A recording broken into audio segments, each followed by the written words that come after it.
You too. Copy that.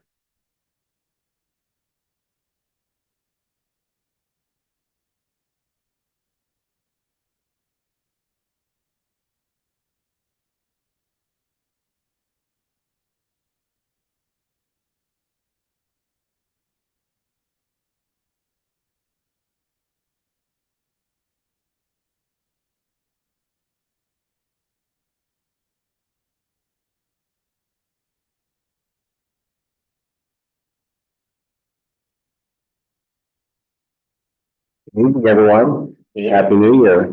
It is my pleasure to call to order the Tuesday, January 9th, 2024. If you can believe that or not, meeting the City of Sugar Land Planning and Zoning Commission. We will start with item 2, public comment. Do we have anyone signed up for public comment? All right. We'll move to item 3A, consideration of an action on the minutes of the December 12th, 2023 meeting. You have those in the packets. Any discussion, or do I hear a motion? Motion to approve. I've got a motion to approve by Commissioner Brown. I've got a second from Commissioner Smith. Any further discussion? All right, we'll hand vote, please. That passes unanimously among members present, 7-0. Thank you, commissioners. We will move on now to item 4A, consideration of an action on a 1-year extension for the final plat of the Alston Lake subdivision located at 12430 Alston Road, north of the intersection with Ashford Haven Drive. And we have Laura Waller, Senior Planner. Good evening, Laura.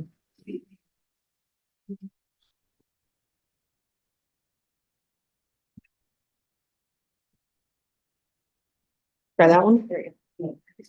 Okay. Okay, so getting started with an Alston Lakes plat extension. So this is going to be an extension of the final plat that was approved about a year ago. It was approved January 10th, so we're 1 day shy of that expiration. So the conditions from that approval last year would still apply. It is not a re-review of the plat. It is simply an extension for 1 more year so that the property owner can have more time to install his infrastructure or get his surety bond and then record the plat. It is the same piece of property, 4.8088 acres divided into 2 reserves and 16 lots. That's in 3 blocks. And again, the applicant is requesting this extension in order to get his infrastructure built and or surety in place with the city. Just a little overview so you can see approximately how it falls with the remaining homes. Again, this is the same plat. It is just a time extension of the existing approval with conditions from last year. So we do recommend approval of that final plat extension. And we'll here for any questions. Questions for staff? My question is, and the reason for the extension is in the packet, right? To obtain the Yes, sir. requesting additional time to obtain the surety bond in order to meet the requirements to record the plat, right? Yes, sir. All right, and staff concurs? Mhm. All right, I'm hearing no other discussion. I will make a motion that we approve a 1-year extension for the final plat of the Alston Lake subdivision located at 12430 Alston Road, north of the intersection with Ashford Haven Drive. Do I hear a second? Second. We got a second by Commissioner Creek. Any further discussion? All right, if you'll hand vote, please. That's 7-0 unanimously among members present. Thank you, commissioners. Thank you, Laura. Item 5, orientation, review of and discussion of the purpose, roles, responsibilities, and functions of the Planning and Zoning Commission. Well, it's about time we learned all that. It's about time. Lisa, we look forward to hearing your presentation. All right. Good deal.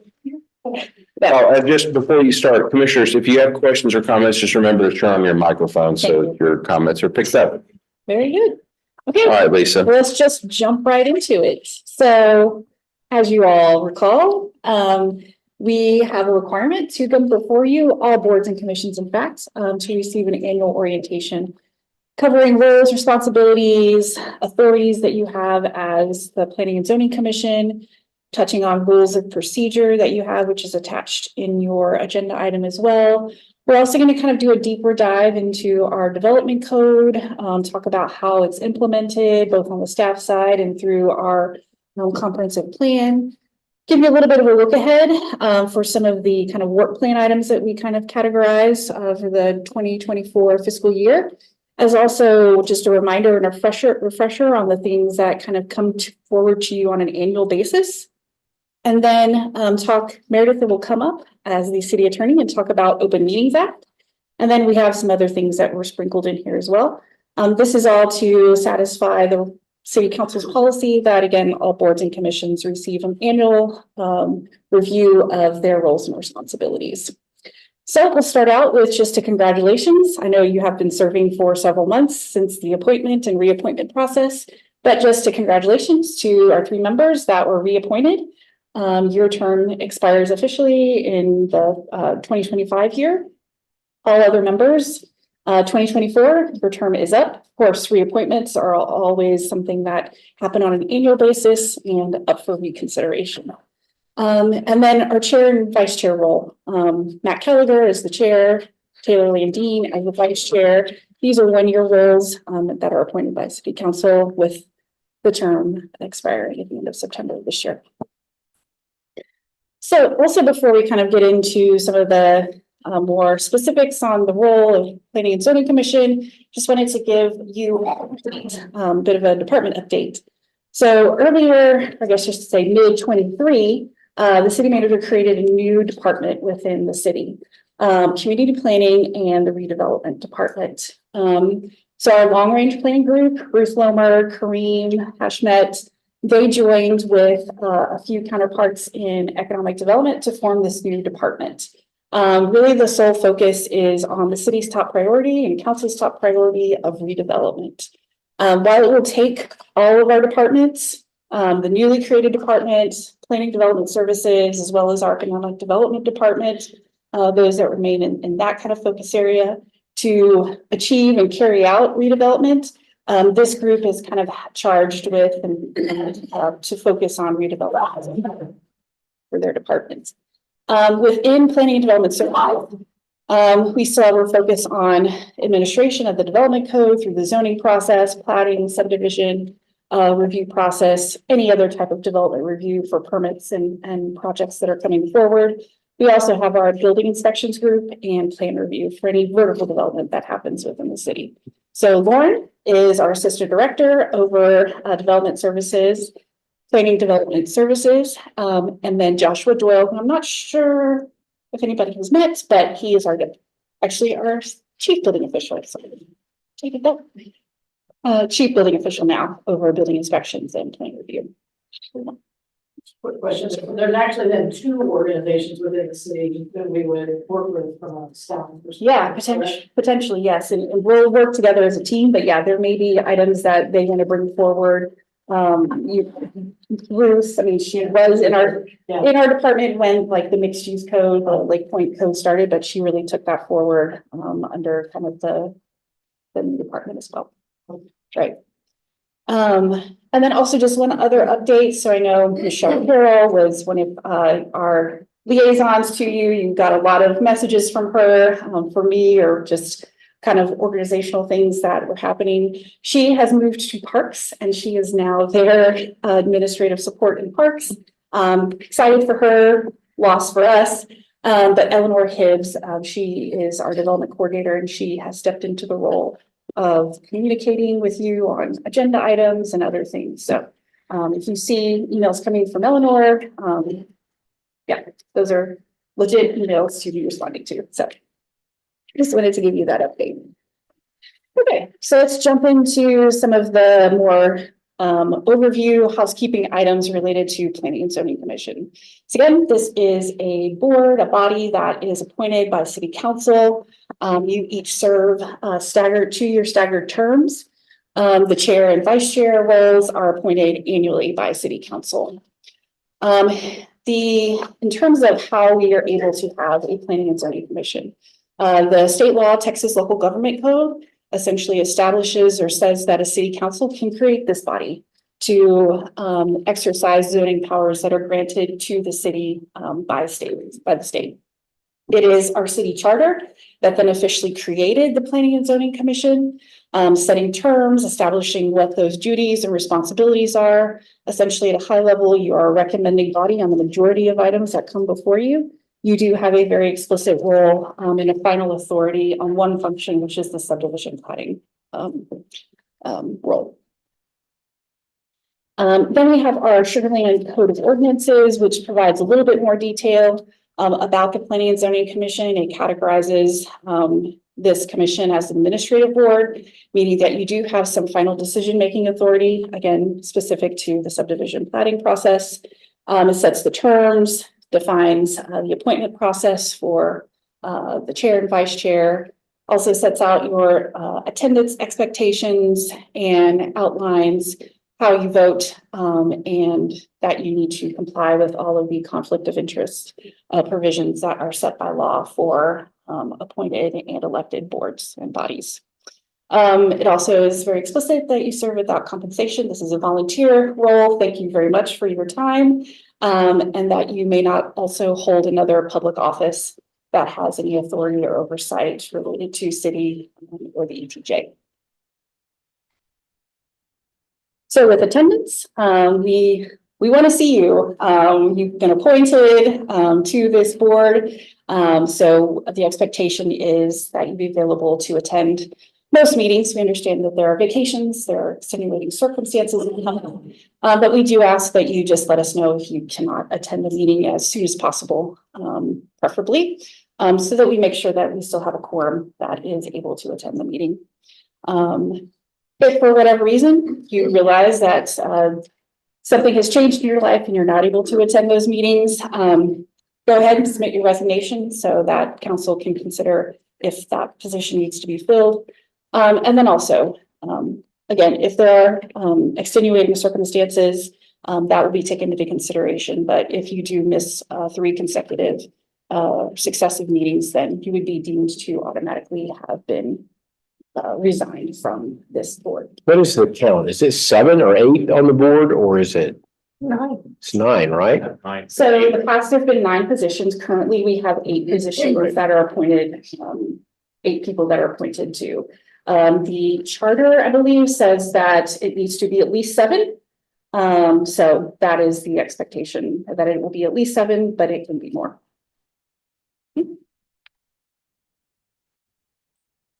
So for your duties and responsibilities, again, you have the role of taking action on a specific thing, and then you have the role of making recommendations to City Council on a variety of things. Your action is focused on decisions related to the subdivision planning process. Again, those are provided by state law and city ordinances. You have a role of making a decision to approve with conditions, or disapprove those. And we'll go into a little bit more detail for the considerations to make with that. For recommendations to City Council, so these are things that are related to zoning changes, whether it's code updates. Somebody has come forward and requested a different zoning category for their property. Conditional use permits. Those are all things that you make a recommendation on to City Council, and they are the final authority to make the decision on those requests. We also have master plans that by charter, you have a role in reviewing and making a recommendation onto City Council before they are considered by them. We also have the 5-year CIP, capital improvements program plan, focusing on whether it's rehab, new infrastructure, or new facilities, rehab of facilities. You get to review those annually to make a recommendation on any new additions to that program. And then any other duties is directed by City Council or by ordinance. One comes to mind, which is the Airport Zoning Commission. Can't recall any time that this board has ever served in that role. But if we ever need to, we would have workshops and we would all refresh ourselves on the roles and responsibilities under those provisions. So again, role for the commission in your plat decisions. This is a limited discussion as these items come before you. Essentially, if they align with our development code, state law, they should be approved. There are specifics in terms of what needs to be included on those plats that come before you, both in our development code as well as our development handbook that has those requirements, master notes. Again, state law, development code, if they align with that, then it needs to be approved. Recently with the state law changes that happened a few sessions ago, if there are conditions, or for any reason this board finds that this plat needs to be denied, we have to be very explicit in citing the code provision that either needs to be addressed through a condition or that for whatever reason the plat does not meet. That has to be documented, provided to the applicant so they can have a very clear understanding of what has to be corrected in order to get approval. And then when you are wearing your recommendation hat, you are making, again, those recommendations on to city council for zoning items, code updates, conditional use permits, master plans, and so forth. Here are some ideas or here are some topics and considerations to keep in mind as you are formulating your recommendation onto city council. One, it's the vision of the city, which is documented and provided through the comprehensive plan.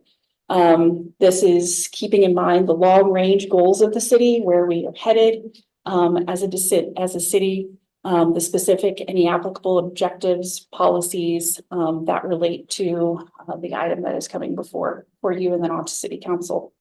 Also, community values and perspective. You hold public hearings. You have a role in considering that public input, whether it's for or against an item that is before you. You can use that to determine if there are any appropriate mitigation measures that might minimize some of the impacts, whether they are perceived or real, in some cases, to minimize the impact. Some of it is a balancing act because you could have items that are expressed under public input that might be contrary to the vision of the city. And those are things that you have to weigh and determine what is appropriate, keeping kind of both in mind. Also, we ask and encourage you to be objective, unbiased in your recommendations and in your consideration of the items that are coming before you. And then also be consistent. So when there are similar or like requests that are coming forward to you for consideration, keep all of those rules and policies in mind and make sure that we're applying them consistently. Okay. And then in addition to your annual training, you are special in that you have additional training and education requirements that have been deemed appropriate to complete by city council. So I know several of you attended the annual conference this year. It was in Corpus and hope you enjoyed that and found that to be valuable use of your time.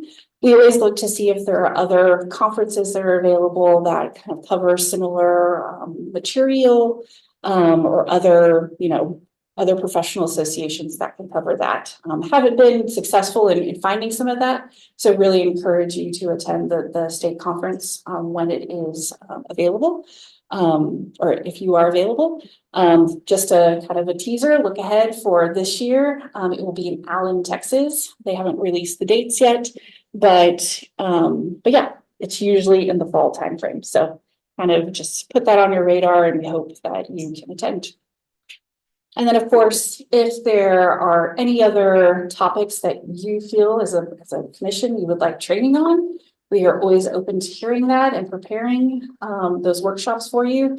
And of course, if there are specific cases that are coming forward that maybe are out of the normal or just we don't have a lot of that come forward, we can do special trainings on those as well before those cases come forward. Okay. And then annual items. There are a few things, as we've mentioned, the CIP review, which usually happens in the springtime as we gear up and as we are planning for the budget process. Those are kind of one of the inputs into the annual budget process for city council. Also, the training usually happens in the fall, winter. So both with the annual conference, the state conference, and then your orientation. And then as you all also are aware, This board also, you get to attend city council meetings and a liaison role to hear the cases that typically have come before you and they've moved on to city council. You do this on a rotating monthly basis. I believe we've sent those out for the 24 calendar year. If you do have any issues with particular dates, let us know. We'll try to find a replacement for you if a date doesn't work. I know we have a lot of eager and willing people that love to go to city council meetings, so somebody will follow through, I'm sure. And then you just kind of report back to your fellow commissioners at the next meeting that's posted on the agenda. So just typically you can cover the items that have come through the commission. But if there are other items of interest that were on the city council agenda, you can cover those as well. But typically it's kept to those items that have been through the commission process. So you also have rules of procedures, another layer of documentation of what this board does. We provided a copy for you attached to your agenda item. These were originally created in 1994. They were most recently updated in 2000 to make sure that we were reflecting 2020. Thank you.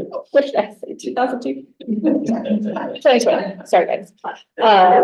To reflect some of the changes and that we were doing related to public comment, both at city council and other boards and commissions.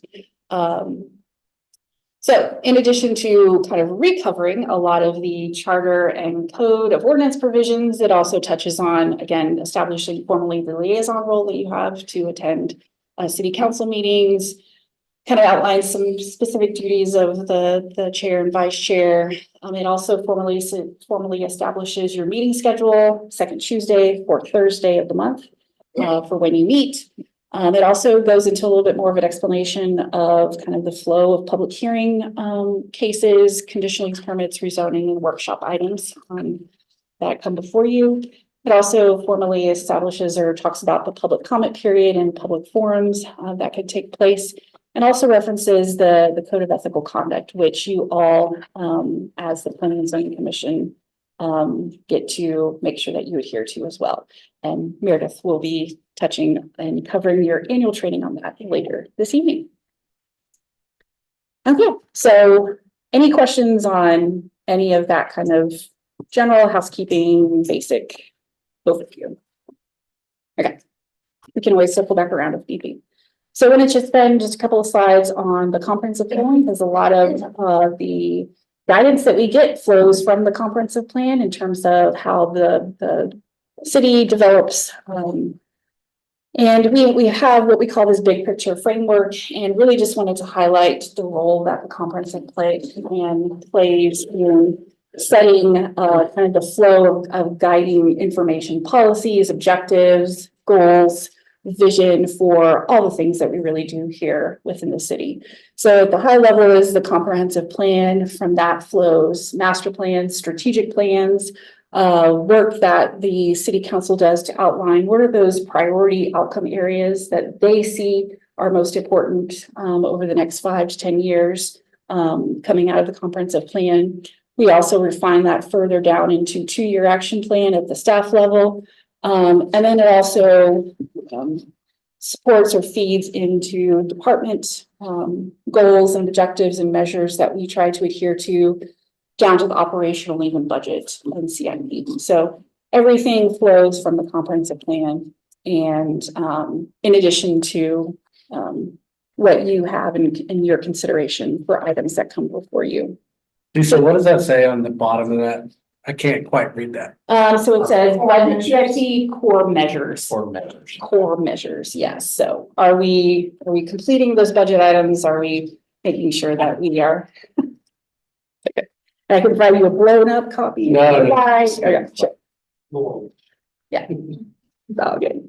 So specifically for the Sugar Lane Comprehensive Plan, I have a snippet here of what that vision statement is. It is obviously outlines long-term goals, things that aren't going to happen probably overnight. But it's a vision statement, and it also includes broad, very broad in some cases, guiding goals and objectives. So it has things like safe and beautiful, Those are all great aspirational things for the city to aspire to achieve.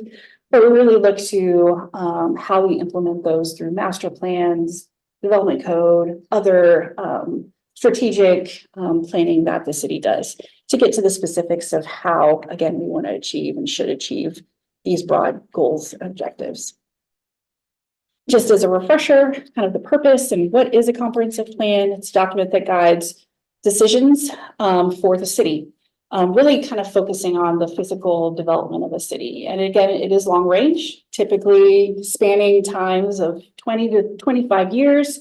And it really provides continuity for the different bodies that we have that have a role in the decision-making process, whether it's through recommendations or final decisions. It also gives the opportunity for the city, for the community to look ahead. What are the trends in land use and development that we should be thinking about? What impacts might they have, and how should we plan to address those going forward and really navigate what changes that might mean for population, land use, and so forth. It also is an opportunity to look at what are those assets, what are those valued resources that we have in the community that we want to make sure that we're preserving and in some cases even enhancing kind of over the period of 20, 25 years. And then really it's an opportunity to talk through and kind of balance out what are those, what's important for the city, but also recognizing that there are private interests. Most cases, the land that is within the city is not owned by the city. And so it is going to be developed and managed by private entities. But we do have a role in making sure that the infrastructure that we do have, the roads, the wastewater, sewer, drainage, water system, those are all things that we're needing to make sure that we're keeping on top of and that we are making sure are continuing to be at the. I have a question. Can you talk a little bit about what it means to be a flexible document? Sure. So I think that is in some regards, because it is so broad, there isn't in most cases a lot of specificity about each thing, about how you're going to accomplish it. So there are different ways that you can accomplish those things. Also, I think it's something that is can be revisited over time. And it's not necessarily etched in stone and can't be changed. If there are new technologies, if there's just something that is new and important for the community to really focus on, you have the ability to kind of reassess that and talk through kind of what impacts does that mean for the city going forward. So, yeah. Okay, thank you. So, could the comprehensive plan ultimately drive? Okay. Could the comprehensive plan ultimately drive with needed updates in the development code? Yeah. So I'm thinking like from, if you go back to the other slide, they're talking about being, environmental, oriented city. Currently, right now in any of the development codes, there's not something specific that would drive the use of different materials or whatever to be more economic or more environmentally friendly. Or I know when we went to that conference, that seemed to be a very hot issue in a number of sustainability. Yeah, particularly as they went through redevelopment within their cities. Yes, you've looked into the future and that of foreshadowing. Yes, no, but that's definitely what we're going to touch on in terms of how it flows, and Lauren was going to kind of go into how really development code is the implementation tool of the policies and broad policies that are established through your comp plan, which the land use plan is part of. It's chapter 6. I know you are all very familiar with this chapter, but again, it establishes a more specific, refined vision and focus for land use, has the 10 goals, and goes on to be more descriptive and explain some of the policies and even identifying actions, several of which are related to updates to the development code to explore how to improve or enhance or change to align with the broader goals and policies of the land use plan and which relate to the overall comprehensive plan goals and vision as well. This was, I've also included a map, the future land use map. Again, it outlines the, just the broad land use categories for the entirety of the city and ETJ. We use this as staff, you use this as city, as the Planning and Zoning Commission, City Council uses this when weighing decisions on land use requests that come forward. Really the key here is having recommendations for the city to be consistent with the land use plan. And one of the things, while we're not required to have a comprehensive plan and we're not required to have zoning, if you have a comp plan, then your zoning should really align and be the implementation tool for that document. So with that, I'm going to pause there. Any questions? If not, I'm going to turn it over to Lauren and she's going to do the deeper dive into the development code. Okay, when we can always circle back down. Okay, thanks. Thank you, Lisa. Thank you. Okay, so, like Lisa said, we're gonna spend the next little bit, going through each chapter of the development code. Not in heavy specific detail, but in an effort to, educate you. I don't think we've really done that in a training, is really walked through like the different chapters, what they are, what they do, how we, use them and administer them as staff. So, I encourage you to ask questions. This is meant to be dynamic and for y'all to ask some questions of us, so we can help provide feedback. And then we'll talk through a little bit about administering the code and how that works through the development process, through the things that you all see, and that then go to the council, and then, you know, what happens after that on kind of the staff side as well. And then touch a little bit on some development code updates and our future.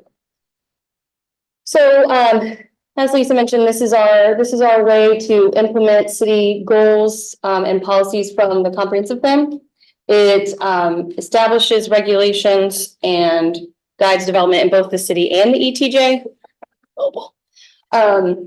Adopted by council, you know, reviewed recommendations made on a lot of the items by the commission, and then adopted by council and administered by staff. So there are several chapters. They include zoning regulations, signage has its own chapter, our subdivision regulations that talk about when you're platting or building a new subdivision or new public infrastructure, and then several other chapters that I'm going to jump into. And it is available online. I think you all have a copy, but it is on Unicode. So Hey, can I ask a question? This is probably a dumb question. So I know I got a binder Mhm. however many years ago that I joined P and Z. yeah, If there have been any updates to that, I probably don't. And I know you said we don't have a copy, but good question one, does everyone get a copy when you join P and Z?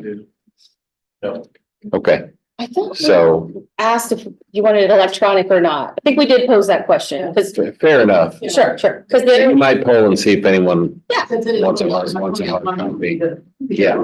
yeah. I know there's an expense with that too, but Sure, yeah. The good thing about the Muni code link is that when a code update goes through the process and gets adopted, it does get automatically kind of put on Muni Yeah. code, so you don't have to print it out and insert it and figure out where it goes and stuff. So it's helpful from that standpoint. But yes, absolutely, we can update binders and provide them out. Just let us, yeah, we'll ask. you Definitely. might just take a poll and then recirculate the link for everyone, so they have that bookmarked if they don't already. Yep, absolutely. Thank you. Okay, so chapter 1, it's called general provisions. So this outlines, what is the code, the purpose of it? How do we have the authority? Talking through Texas local government code, what gives us the authority to have a development code? Where does it apply?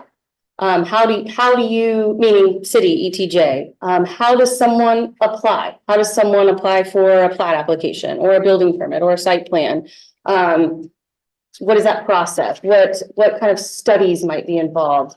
And it goes through a lot of very kind of technical language with if there's a conflict in this code versus how how you're developing. If you don't develop under the code, how do we prosecute and violations? Allowing for some amendments done at the staff level for like a misspelling or a clerical error. It allows us to charge fees, which are adopted yearly.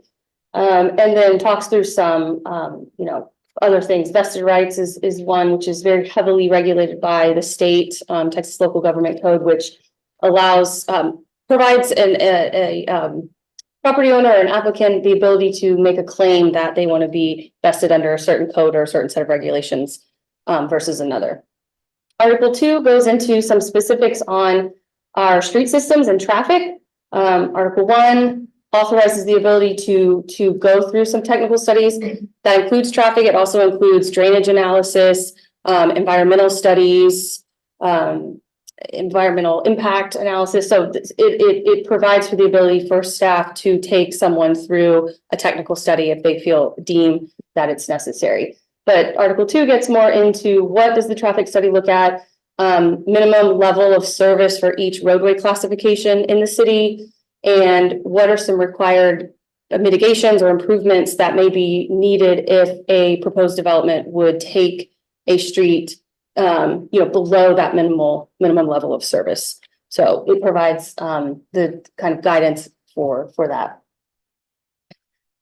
Chapter 2, that is the bulk. That's where a lot of our work together lives. And this is the zoning regulations. So this is going to lay out at the beginning some administrative provisions. What do we look at? What's our intent behind doing zoning, doing rezonings, doing conditional use permits, having zoning? Goes into procedures for those items, for zoning items, for rezonings, focuses on conditional use permits. What are they used for?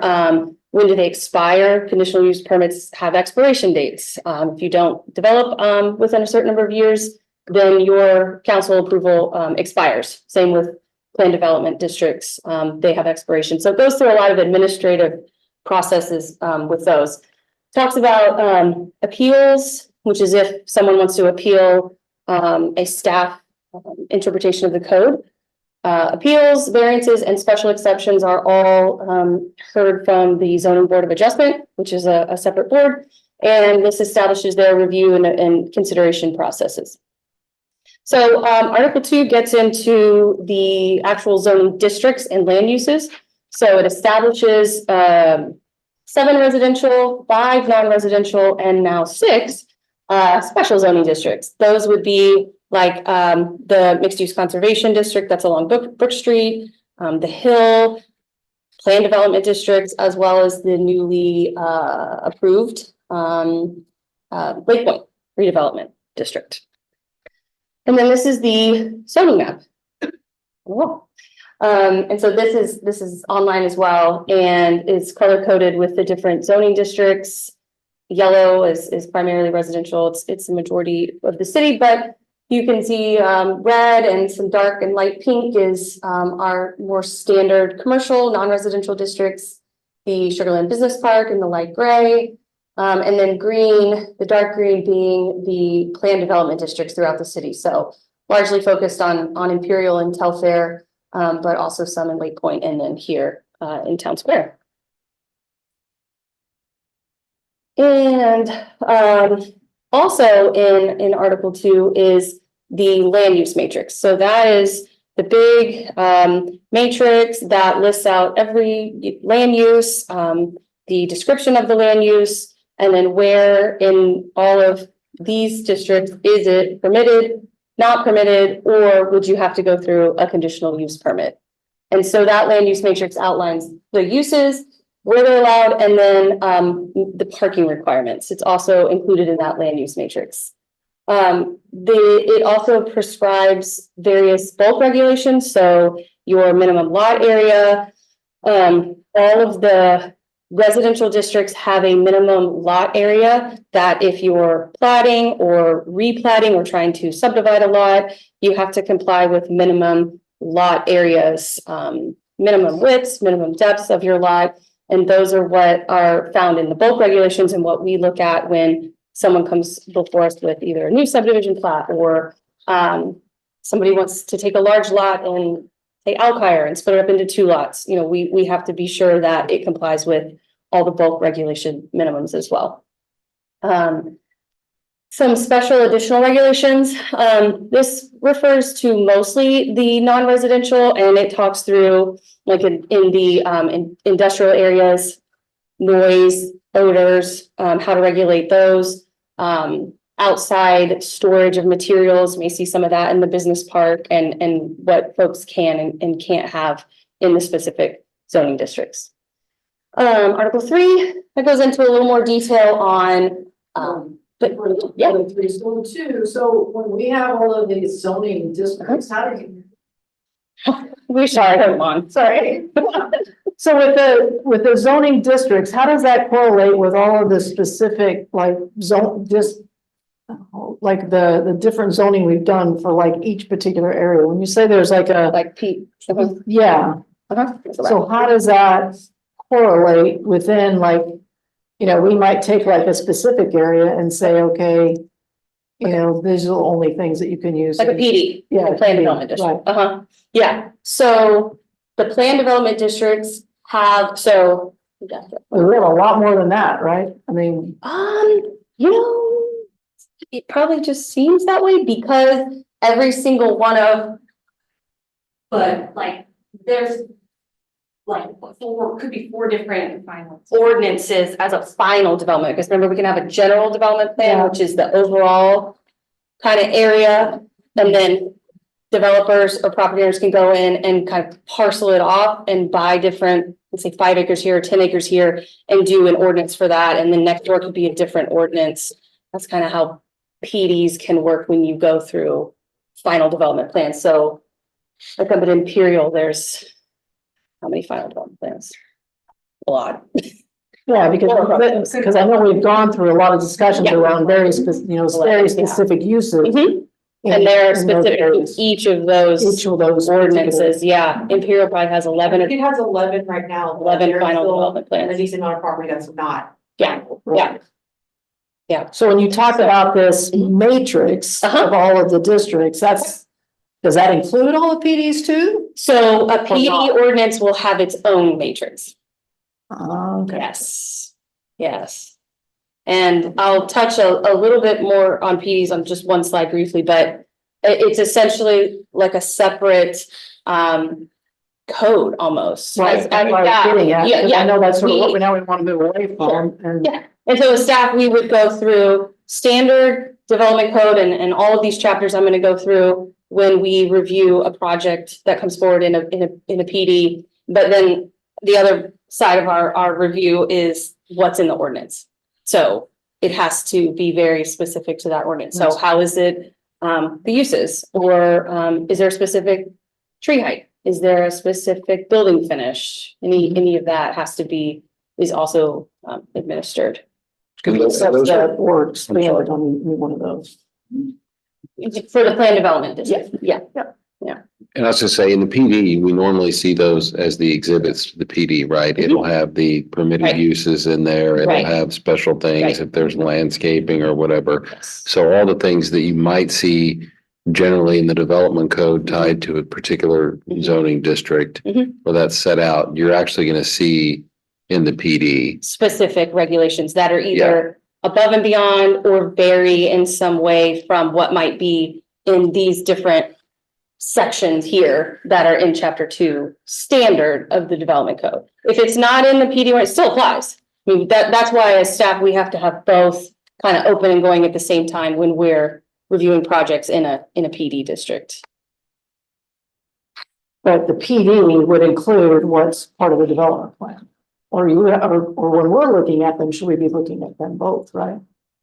So I'm trying to, I see. It isn't going to include everything in here because it has an upfront typically in exhibit B. I was mentioning the exhibits, the first, what's typically called exhibit B is sort of your text of your regulations. Yeah. And there's a paragraph at the top that would say, any regulation not found in here refer to the development code regulations for, and then we'll have a base underlying district, a non-residential, so say B2, which is bouncing around, sorry, general business.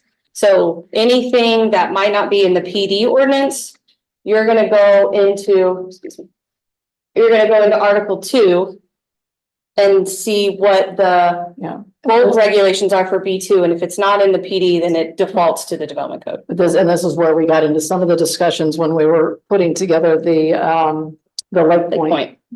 Where it's like people were saying, well, it's not there, well, it wasn't there, but it's in Yeah. the development. Right, right. In the development code, right. Right. Now, Lake Point. Not a will- PD, but. Not a PD. Now, the Well, that's, Lake no, and I'm Point saying, is- saying that halfway to be funny, and Yeah. it's also important, right?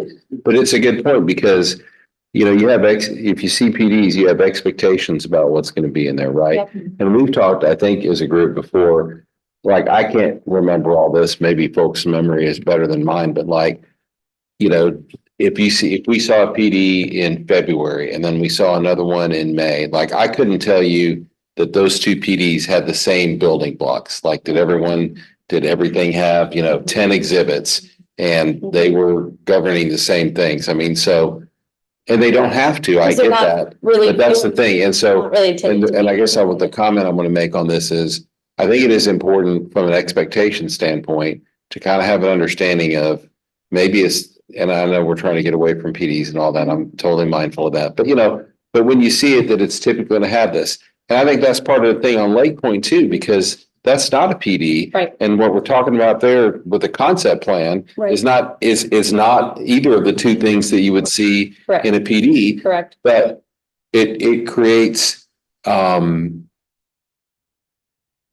dissonance, Mhm. right? When you're like, well, here's a concept plan.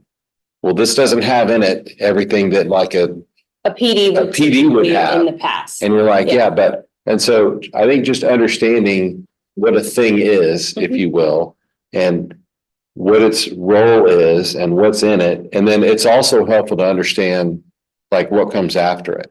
Yes. Anyway, We'll- speech concluded, but I We'll mean. touch upon it. No, but I think this helps, I think it helps commissioners. Mhm. And I think it helps frame these discussions more clearly for the public, because, and again, if you're you or one of our, highly skilled staff people, you're looking at the concept plan and you hear someone say, but it doesn't do this. You're like, yeah, it's not supposed to. Okay, but everyone else, again, we have this expectation of the things that we see Sure. and what those typically look like. Yeah. And I think the public does too. And the public's like, this is a one-page thing. Like, what do I get out of this? And Yeah. so I think it's important to understand when you're looking at something to kind of understand, I'm going to say what the rules of engagement are, but what it is and what it does, and then what potentially comes after it. Right. If what you're not getting now, Right. that you're going to get later, I Right. think is important. And it's interesting, Commissioner Smith, that you said, oh, there's a lot more PDs than that. I think we've almost along that train of thought, sort of conditioned ourselves as a commission and even as a council, maybe as staff over time to rely on the PD to really define the development. And that's just really, really challenging. And I know y'all have heard us talk about it through the Lake Point and just through kind of a lot of the workshops we had last year. But being able to respond to changing trends and back to the flexible document, that's the comprehensive plan. We have to be able to respond to trends, to market changes, and that's the Lake Point, that's the concept plan. It provides the standard regulations, just like the development code, but isn't as prescriptive. And maybe that's the word that the plan development districts are. But you're using, it falls back into code though, Mhm. right? Is what you're using.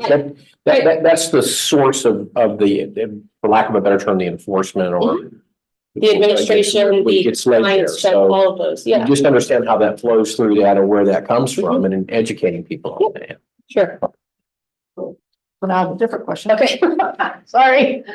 So now with the council making some decisions around like tobacco sales and hookah bars, I mean, I know this is sort of you know, because it was usually one of my hot buttons on the uses. Mhm. Is that, does that mean now with that decision, we have to go through all of the PDs and make adjustments? So we are actively working on, how we are going to address the changes to the code of ordinances. So the code of ordinances, change for the smoking, you know, smoking is regulated in the city's code of ordinances. So those, went into effect, December 31st. So we're working, internally here to bring forward, So development we will code see changes. those Yes. as. We are bringing forward changes to the land use matrix that has to address the use itself. And then we will have to do a kind of a whole scale amendment to all the PDs that have those uses in them. And we're working through some of that. We have some notification requirements we have to do per state law and things. So, but yes, you all will see that very shortly. You Yeah, have to update the map, right? Because we have one new district. yeah, right? yeah. Yeah. We will be doing that. Yep, that's also in progress. That's one of the 6 special districts, just not on the map yet. Yeah. Okay, I think I got to Article 3, 4. So these are some more detailed regulations on fences, accessory structures. It goes into how parking regulations, how wide your parking space needs to be, how wide your drive aisle needs to be, if you have a head-in parking or angled parking or parallel parking. How many loading spaces a new business might need in the industrial park. Article 10 goes into nonconformities. So defining what a nonconforming use is, what they can do. Can they change it? Can they repair it? Is it beyond the point of repair? And what kind of abilities someone might have to use or vacate their nonconforming use. As part of that article, 12 goes into, that's cell towers. That's essentially new cell towers, the big ones, as well as antennas. If you're going to co-locate, your distance between towers, very heavily influenced by state law and the FAA as to what an applicant would need to prove as part of bringing forward an application for a new cell tower. I think it's been years since the commission's seen one, a few years. The one by Live Oak Grill, I think was the last one. And then a few other targeted articles that focus on structured parking garages. So we've got a few new ones going up at the hospitals, Kelsey Methodist and Memorial Hermann. So they all follow the chapter there for how they build their parking garage.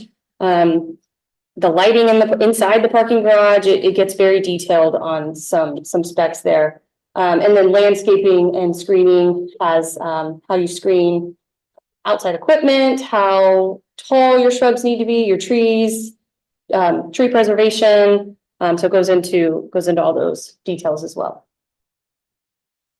Chapter 4. So chapter 4 is a standalone chapter focusing on signage. So it talks about all the different types of signs that we have. Wall signs that are attached to buildings, the ground mounted monument signs, goes into temporary signage if you want to sign for an event you're having or a commercial property for sale, and has some specific regulations around each type. You know, how big can your wall sign be based on the size of your building?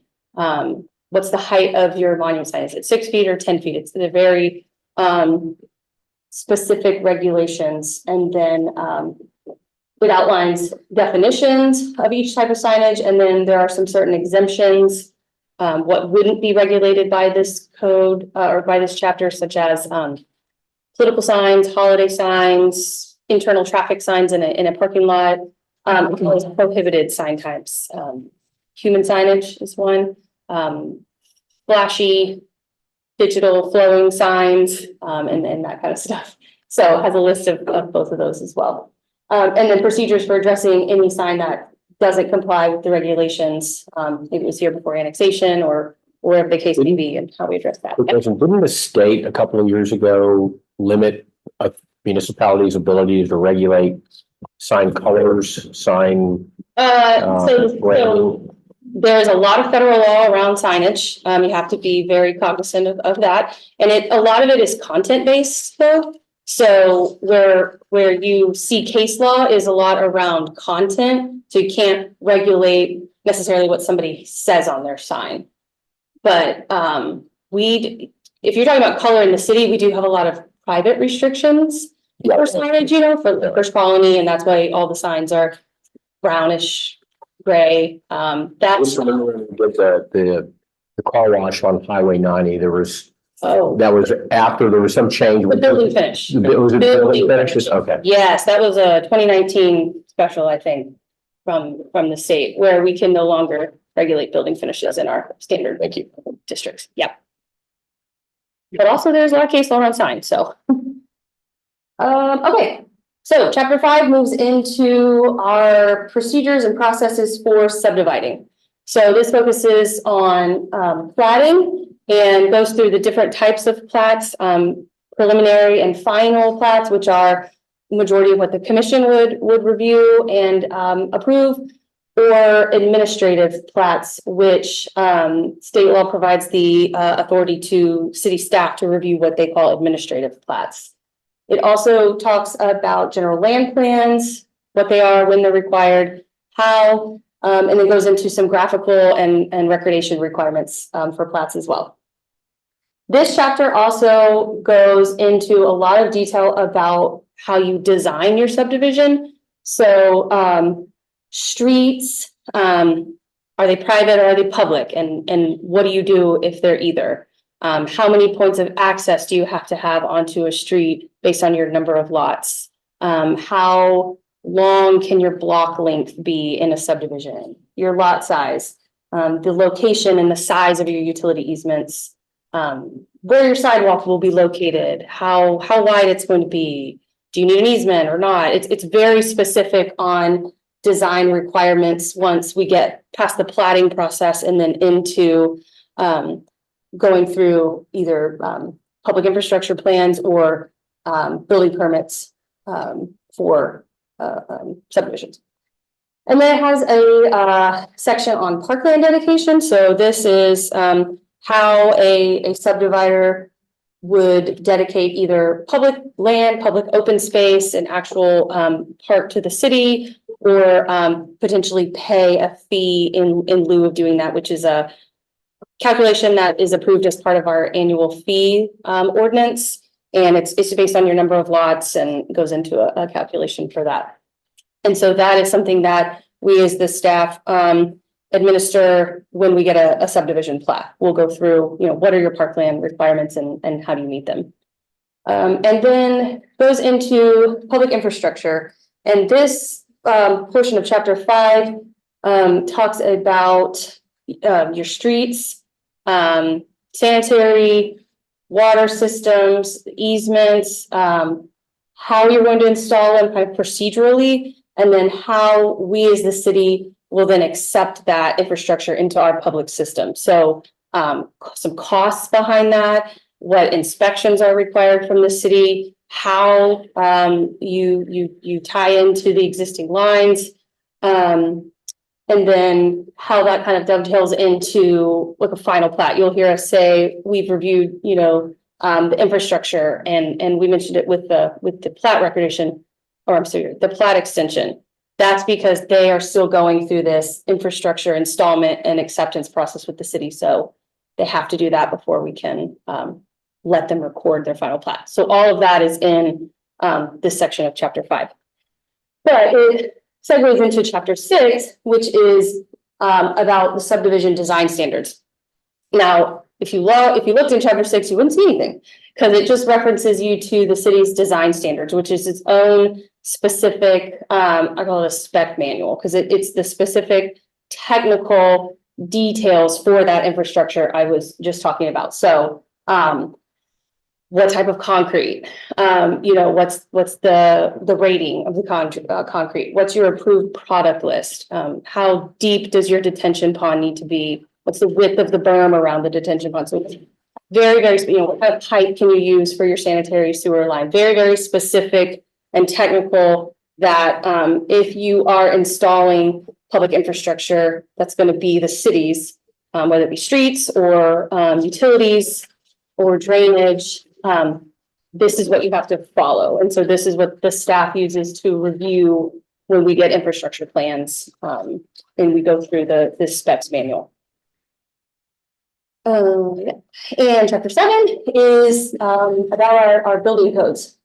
And this, we actually just adopted the 2021 edition of the International Building Codes that just became effective January 1st of this year. So this includes the entire ICC family of codes for your trades, your gas, mechanical, plumbing, but also pools, fire, the IFC, IPC, International Property Maintenance Code. So it has all of those, your national energy code, all of those were adopted again. And this kind of documents that and how we go through doing any amendments and process around that. Then wrapping up on chapters here with 8 through 11 is sort of the floodplain management. 9 is what Lisa mentioned earlier about your role as the commission would be as the airport zoning board, and we would go through that if the time came. Chapter 10 is all of the definitions. So anything that's a defined term in the code, capitalized, it's all in chapter 10 under the definitions. Pretty good section there. And then 11 is talking about essentially how do you manage our stormwater quality and not pollute our storm system and our sewer, and that's a lot of that is regulated by TCEQ. But we have a department here, Environmental and Neighborhood Services, and they focus on regulating that, and they have staff members that's what they do. And I think that wraps up chapters. Any follow-up on any of that? On that very last chapter, is there any verbiage in that particular one around requirements for retention? Like 11 flooding, chapter. or is that more of the one? It's really going to be more in the design standards. That goes through the calculation. So and I probably will touch on this later, but when we tell you guys or talk about like a site plan submittal, we've probably talked about that. It includes a full set of civil engineering sheets, and several of those are always with drainage calculations. So one of the first things the engineering staff does is figure out, especially based on like Atlas 14, the new drainage requirements that were done after Hurricane Harvey, how to have someone have to mitigate for kind of the delta between what would have been the detention requirements versus now what are the Atlas 14 requirements. And so is that done through one of our regional detention systems? Do they have to have private on-site? If they do, what does that look like? Again, like I said, chapter 6, the design standards will go into a calculation that will determine how deep it has to be, what the runoff is,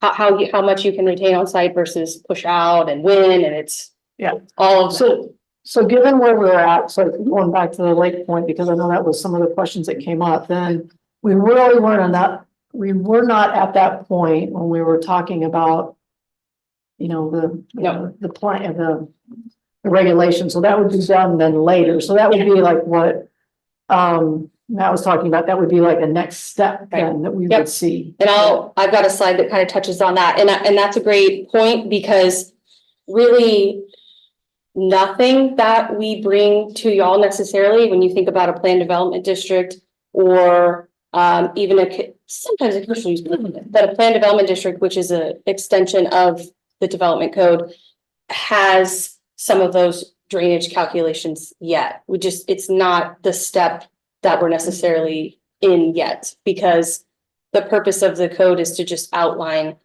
the appropriate regulations that are going to get us to achieving whatever goal that would be. At that point, redevelopment of Lake Point. That was the goal of going through that additional zoning district. And so the technical studies, the technical specs, those all come afterward when staff is reviewing, plats, site plans, building permits, public infrastructure plans, all of that comes after a council decision on a zoning item. And I do have something on that. Maybe it's next. No, it's not, but I'll get to it. So I'm going to go into kind of administering the code.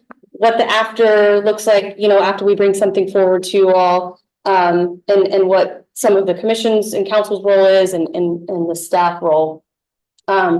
So every day, several people here are, you know, administering the code, whether it be through a residential building permit, looking at a new home or an addition, and going through some of those residential regulations I talked about, like setbacks or lot coverage is one, height of your home, going through that commercial site plan for maybe a new ground up of a new building or an addition to an existing building.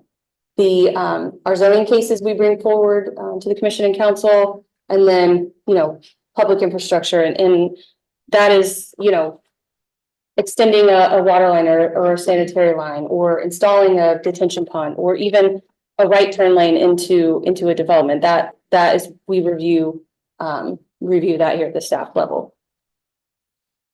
And so this is, I think we've talked through some of this, and especially with your question as to what is the code doing, you know, setting the standard, and we as the staff are going through and ensuring compliance with the code. And much in the same way, a PD district just sets specific development standards in a specific area, which is in an ordinance that's approved by council, but we still have to open that ordinance when a project gets submitted or a plat gets submitted for that specific area or a site plan or whatever.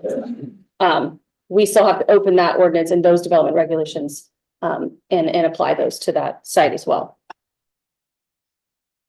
Okay, this is a good one. I think you guys have seen this before when we've gone through some of the workshops for Lake Point, but this kind of goes to the zoning map that we were looking at. And all of the areas in blue here are largely residential, but a lot of commercial. You look at Highway 6 in First Colony, 59 and 90 up there outside of Imperial, and that is all standard non-residential zoning districts where projects have come through and the staff has reviewed a building permit, a site plan, all of it, and made those reviews against the code, you know, certifying that it complies with those codes and our standards, design standards for all of that. And then green being where there's been some P&Z and council review. A lot of that is Telfair and Imperial, as you can see with the PDs, but several conditional use permits kind of trickled around through there as well. So it's just it's an interesting way to kind of look at how often and how much the development code in just itself is applied every day by staff. Hey, Lauren, we gotta explain, like the new Chick-fil-A jumps to mind. Y'all, that was handled entirely at the staff level. And this is sort of an illustration of that. Yes, it is. When you look, I mean, you can look at the new, I'm trying to think of big projects. Kelsey Steeple, right? They're doing the massive garage, 100,000 square feet of new medical space. That's not in a PD. You all didn't see that. The Memorial Herman, they're building 2 towers and two parking garages. They're doing a lot. 2 towers and a parking garage, yeah. And new medical office And building, medical like office several building. 100,000 square feet of offices. Methodist is doing a new tower and a parking garage. So I'm thinking of big projects where, that also, like I said, yeah, the Chick-fil-A, the Shake Shack across the street from here. All of that was reviewed, yeah, all by staff level. So we looked at, there's a lot that go into those, all 3 of those big hospital projects had, some of it platting, some replatting, public infrastructure plans, turn lanes, decel lanes, a lot on the roadways because of the size of the developments, extending water to upsizing a lot of lines to serve those buildings, as well as just the typical, you know, commercial building permit and site plan process for And those. what's the general like way for us to think about? I mean, we're obviously gonna be, I guess, more informed than the average Sure. citizen. You know, if what's the way for us to think about? We see a new project going up. Mhm. the first thing we think of is, gosh, we haven't seen anything about that. Is it, then should we think back to this or is it kind of project by project? Like how are those, what are the considerations that you guys factor in and then, well, in terms of what ultimately arrives in front of us? Well, I mean, I think the code is obviously gonna be our first kind of step. We do, back to kind of Lisa talking about through like the land use plan. The Shake Shack, for instance, that's a regional activity center, you know, across the street. And so we thought through some things like talking to them about the orientation of the building and connecting it a little more to the existing sidewalk, because it's not all gonna happen overnight. We've had a lot of those conversations too. And how do we incrementally make those small changes based on our policies that we have? And so that's just an example there. But did you have something? I have a question. Yeah, Well, go ahead, yeah. I was gonna add, I guess, I don't know if this is exactly what you're asking, but something that just came to mind was in the majority of those cases, in all of the blue cases, I'll say all the properties that are covered in blue, the expectation, the standard has been set. It is, that area is commercial. Here are the standards that apply. That's how you develop the property, going through the administrative review process. Now, if you want to do something different, if you want to do something that's more compact and is beyond the standards that apply to the property, then that essentially triggers an additional process through the commission and city council, because you are wanting to either do something different. You are have a different style of development that you're wanting to do that doesn't necessarily align with the standards. Different is, mine's not working. Difference kind of somewhat in the eye of the beholder, right? Maybe there's a standard way, but I'm curious. So like in a regional activity center, their housing can be a part of that. If somebody wanted to drop 3 duplexes on where Shake Shack is, would that be considered different, thereby triggering a review by this group? Yes, because I mean, right now that property is zoned commercially, and residential wouldn't be something that is allowed within the land use matrix that we were referring to earlier. That wouldn't be a use that's listed as a permitted use, so therefore that triggers an additional process review consideration. Is that appropriate? Does it align with the future kind of like vision of the city and for that area? And at that point, then that would necessitate you guys making, but in a sense, you can make that the way that it's set up now. You guys have a wide discretion on that, or no? I wouldn't say it's discretion. It's very specific Okay. in terms of what the code requires. So Okay. yeah, it's you meet it or you don't. And if you don't meet it, then you either don't do the project or you have to seek additional approvals from council through and council approve about it. Yeah. I think that's a little bit of a common misunderstanding, and part of why we were trying to go through some of this is to really be toggle. I won't toggle to the zoning. When you look at this, that's what kind of Lisa was saying. We don't have discretion to, in a non-residential zoning district, as staff to approve anything that's not already allowed there per the development code that y'all recommended and council has adopted. And I think that was a huge misunderstanding in the community of this discretionary ability for me or Lisa or you know, any of us to just, oh, it's good, let's go. It just doesn't work that way. It's not the way the zoning works, and that's not the protections that are in place with the code and the way it's laid out. So in your example on the regional activity center, let's say someone came over here, I know we use the AMC, AMC a lot as an example. Somebody wanted to redevelop that. That's going to come before you all, because right now that's zoned B2, our standard non-residential district. And so residential is not allowed there. There are a lot of other potential uses that somebody may want to do. You have to go to the land use matrix and see what's allowed and all that good stuff. So in that case, you know, so to your original question, when you all see something and you haven't seen it, that just means it's allowed by right in the development code. And they've gone to the matrix and they've said, okay, it's allowed in this district, I can park it, I can meet the bulk regulations, I can meet the height, I can meet all those things. I've installed whatever infrastructure I need, got detention, it's platted, you know, all those check boxes are done by the staff. We can't weigh into the finishes anyway, so who cares? So Max, a question, comment on that. So I think this is what you're saying, but I just want to make sure that I'm articulating this right. So whether you're looking at it or whether it's coming for us, right? Isn't the overwhelming majority of the time when we're not seeing stuff, isn't it because that area is already zoned? And whatever the development is permitted as a matter of right in that district. I will say not overall majority, 100% of the time. Right. Right. And so it's not like, and I think what it's helpful for people to understand is it's not like y'all are sitting there saying, oh, this pitch is, you know, you're calling balls and strikes, but you're not saying, okay, well, you know, this, okay, a Shake Shack, and I'm just using that as an example, right? And that's a little different. Let's take that to PZ. It's not that. It's if that area is zoned for it. Yep.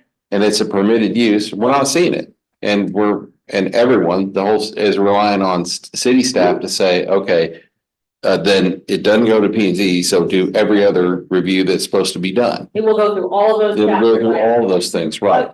And so when we see stuff, typically it's either because it's not a permitted use within that zoning district, or it's a rezoning, or it's a PD, or it's something else that doesn't, it just doesn't fit into another box. And so we're seeing it. And I think what's interesting is the 7% number, right? Because that, it seems to me that that's pretty closely, you know, I mean, it's really tied to redevelopment in a lot of respects too, because we don't have new developable we don't have land for the most part. land. And when you look at this, another, you know, great point is so much of that was annexed into the city. And so there's a lot of commercial development on Highway 6 and 59 and 90 that nobody saw, maybe the mud or, you know, at the time. And so when you think about redevelopment, and we talk a lot about the regional activity centers and the neighborhood activity centers, that's where focuses may go later when we bring forward any type of specific project, similar to Lake Point.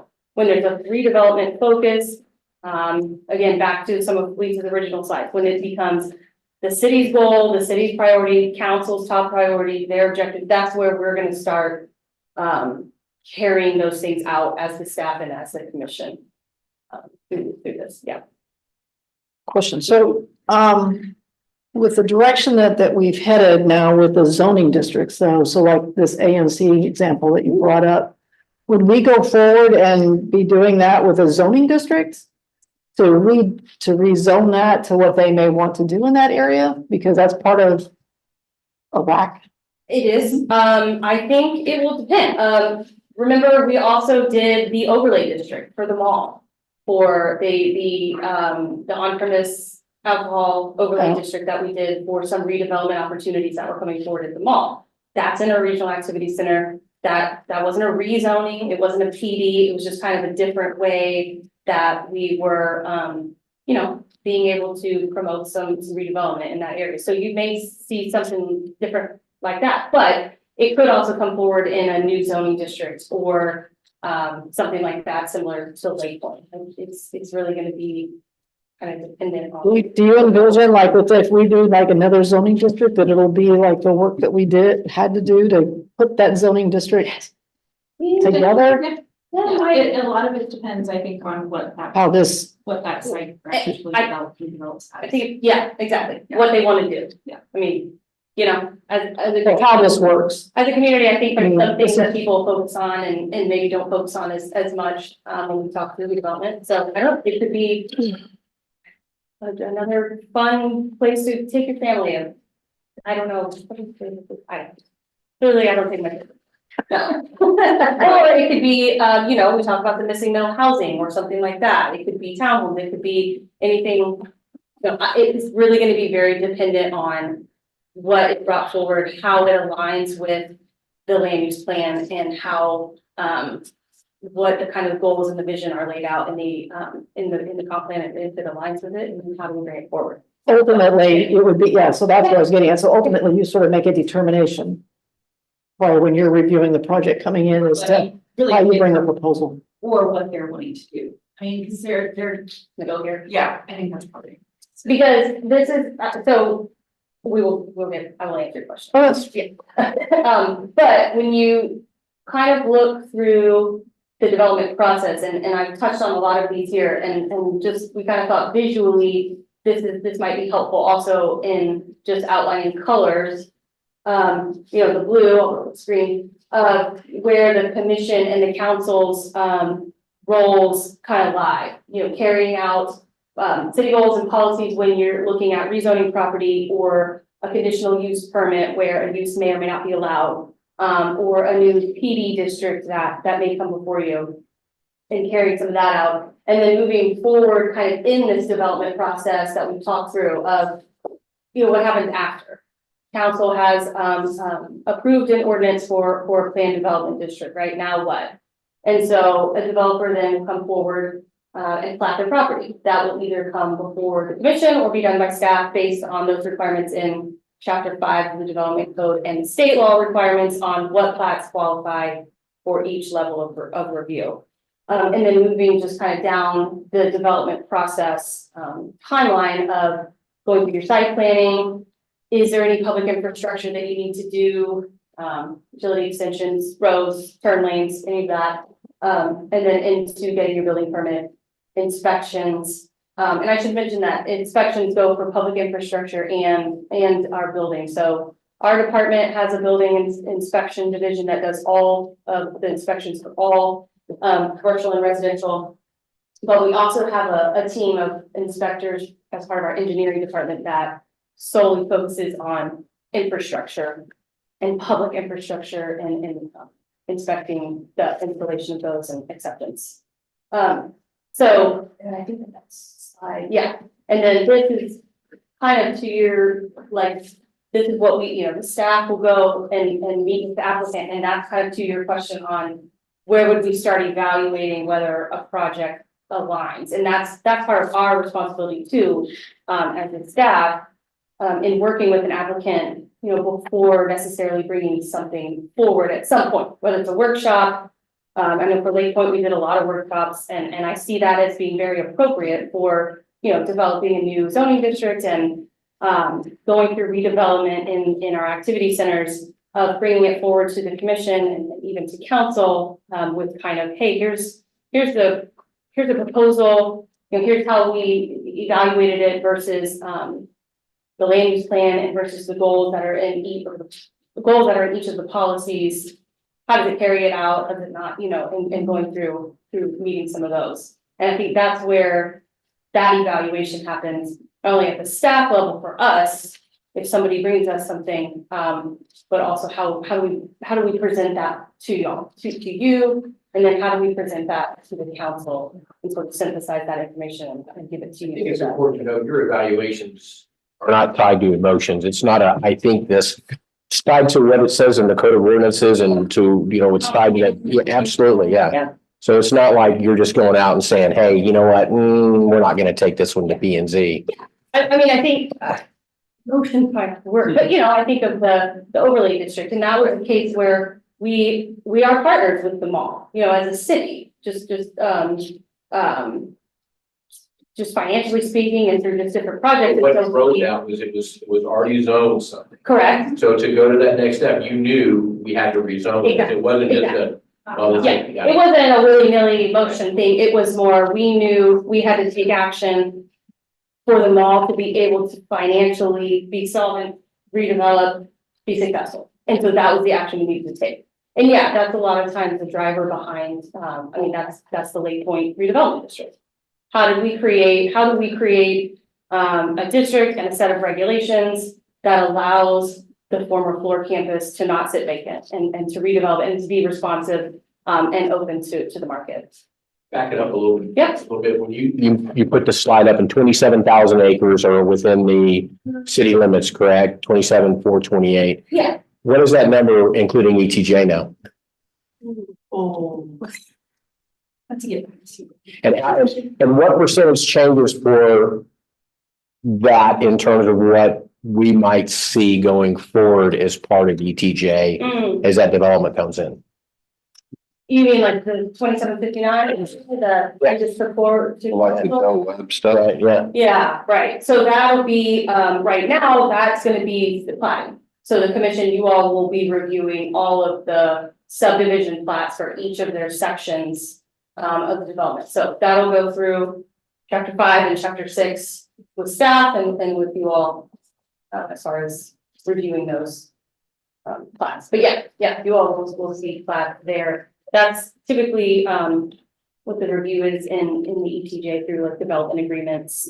Sometimes commercial, it just all depends on what. But the zoning regulations. The zoning regulations don't apply in our ETJ. So the bulk regulations, the uses, those types of things wouldn't be in the. Until it would be annexed in the city, then you place a zoning district on the property and then those regulations are triggered and yeah. Yeah, development agreements are authorized in chapter 5 of the development code. So it talks about how you can have those to do developments in an ETJ. In Texas. Yeah. Here. So yeah, we go through that process with applicants, whether it be on a large scale redevelopment project or, your conditional use permit, you see, a PD district coming forward or even a standard rezoning. And then prep that up and bring it forward, to the commission for public hearing. This requires some upfront work. We have to notify the public, per state law. So there's some timeframes around that before we can bring it to either you all or city council for their public hearing on a zoning case. So we go through that, notifications of surrounding property owners, HOAs, POAs, meeting with the district council member. There's a lot that goes into bringing forward a zoning case to the commission and to council. We even have a slide. What happens after being in council? So I feel like we've covered a lot of this because you guys have asked some really great questions. But an ordinance gets approved and then we start, we start going through this process. And we start working with the developer or the applicant team on all of this, site plan, if there's infrastructure needs, building permits, and then ultimately closing out a project with a certificate of occupancy for the cases that you all see after P&Z and council. So we go through the reviewing it against the code or the PD or the CUP ordinance, and then do all the technical review, and then ultimately certify the compliance through the site plan and the building permits and all of that. Any more kind of questions on what happens? Question. So it's like in the first step, where you may have discussions and there's agreement that they're going to add something for fencing, for instance, or whatever. That's maybe outside of the development code or something specific. And that would be we adding that into whether it's a PD or zoning district or whatever, and that you would test against that after it's approved by council. Yeah, so that's just great. Look at it. Just seeing it right now. So this is just an example from a conditional use permit, because that's where you see some of that, like, let's have a wood fence versus, or a masonry fence versus, And so, yes, you all, the commission, council would go through the proposed conditional use permit. You take a look at it, site layout, is this appropriate? What mitigation may need to be? Is it increased landscaping, taller trees, more shrubs, screening? Do they not have outdoor speakers? You have to either look at the building elevations, the height, traffic. I think about Portia is one of the more recent ones that y'all done, and that building is now up and operational. And so all of those things really went into that, and traffic. How's a car dealership, going to operate here? And then we go, through that with you all. An approved ordinance has those conditions. So then we get to the site plan review. And that's where we not only look at conditions whatever has been placed on the development, how it's supposed to be laid out, you know, the site layout plan specific, those things, but also then, you know, drainage, utility connections, just kind of going back to the Porsche dealership, they had to extend some sanitary lines down a road behind the building. So, you know, what did that look like? Reviewing their public infrastructure plans for that before they could even submit plans for development, site plans and building permits. They had to make sure they had enough utilities to serve their site, and drainage was a big one there as well. And then moving into, you know, they've taken care of that. So now they can submit their building permit where we would review, our plan reviewers would look at, you know, the more kind of internal build out, MEP, mechanical and electrical plumbing, against the international building codes in that section of the development code. So this is just kind of an example of maybe a little more detail on how that, plays out. And so just a couple slides here to wrap up on like what we talked about. You know, the commission's role is carrying out the city's priorities, the goals, you know, flowing from the comprehensive plan, taking that bucket of knowledge and applying it to when we are bringing forward zoning cases or updates to the development code. And then kind of in another bucket, you know, understanding some of this administrative responsibilities of the staff. And so, you know, we're here kind of applying and implementing the comprehensive plan and city council's directions and their top priorities, but then knowing that all those other kind of technical aspects are the administrative responsibilities of staff, you know, after the case, after the ordinance or whatever it is gets approved. And this just kind of lays out a little more of what we've talked through. You know, what we're doing as staff, reviewing zoning application, you know, guiding an applicant through the process, doing this technical study like a traffic impact analysis, and then providing that analysis to both the commission and the council. You know, you all are hearing it, you're implementing the goals, receiving input, making recommendations. Council makes a decision, and then it kind of goes back to staff for reviewing site plan applications and plat applications. And so it's kind of a continual process there when we go through zoning items with the commission and the council. And I think we just wrap up with, you know, the council's role. As you know, they legislate, they set the priorities, the goals, the policies, they approve the ordinances, and we as the staff administrate them every day through the development code, code ordinances, design standards, all of that. I think that's it. We have one slide on just kind of future changes, but I can, yep. Quick question, when conditions are placed upon a development by P and Z and they make it through council, how do you make sure that those conditions are enforced during design and or construction? Through the site plan submittal. So someone's checking those, because that's, you know, it's so easy to go through submittals and whoever's doing plan reviews just checking the boxes for normal and customary, right? No, But you're coming through with an issue, okay. I believe you, I'm just asking. I know. Yes, so conditions are placed in the ordinance that gets approved by council. And then whether it be the next week or several months later, the site plan comes in and we review it with the code, kind of standard code in one hand, and then that CUP ordinance in the other, making sure they are adhering to the site layouts, because it has a site layout, different elevations, whatever other conditions they are, and we will check all of it. And whether, you know, we've done it in a lot of different avenues. There's been some conditions on things like no outdoor this, you know, so we have to be sure, and that even happens. That happens throughout. That's a good point to make as well. You know, there's continued administration of ordinances over The time. cell tower behind Live Oak Grill is an example of that, because we approved it. And then like 2 years later, all the landscaping was dead, the fence was down and it got corrected. I'm wondering, does that get revisited at those sites, or is that a Yep,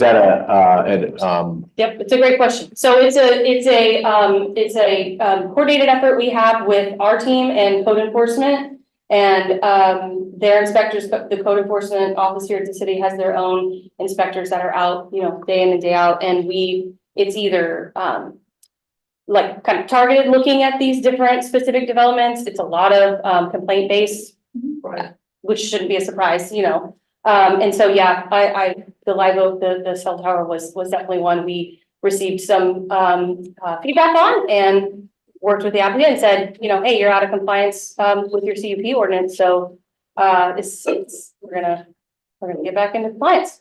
Yeah, good question though, because it's a continual kind of, enforcement and revisiting process. And things can change hands over time too, so, you know, it happens, yeah.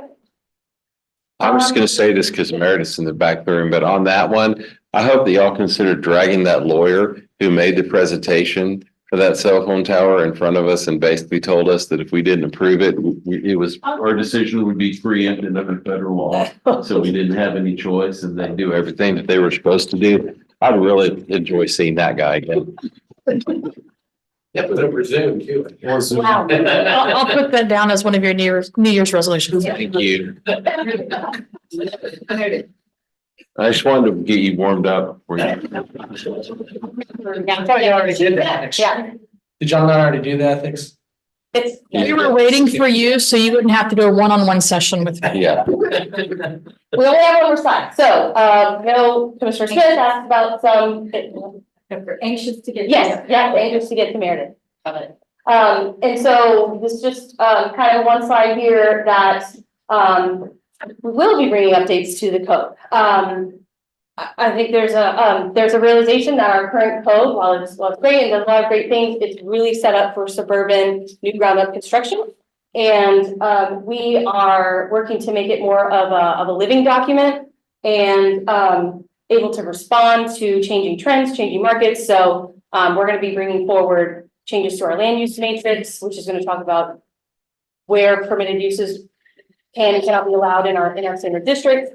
Some parking requirements that sort of speaks a little bit to some of the stuff we've heard a lot about at the conference that you were mentioning, and you know, aligning ourselves with some new regulations, signage, landscaping. We're going to be bringing forward several things to you all throughout the year. We're not getting any push from council right now around like environmental friendly types of development. Personally, I don't think specifically. I think it's built into is it one of the comprehensive, land use policies or goals Yeah, is to be that. So I mean, it's something that is, it's there, but we're not really pushing it, right? well, it's how Okay. are we gonna do it? And I think that's part of some of what we're charged with as the development staff that administers the code is how do we do that? How do we make it more like that? How do we respond? Yeah.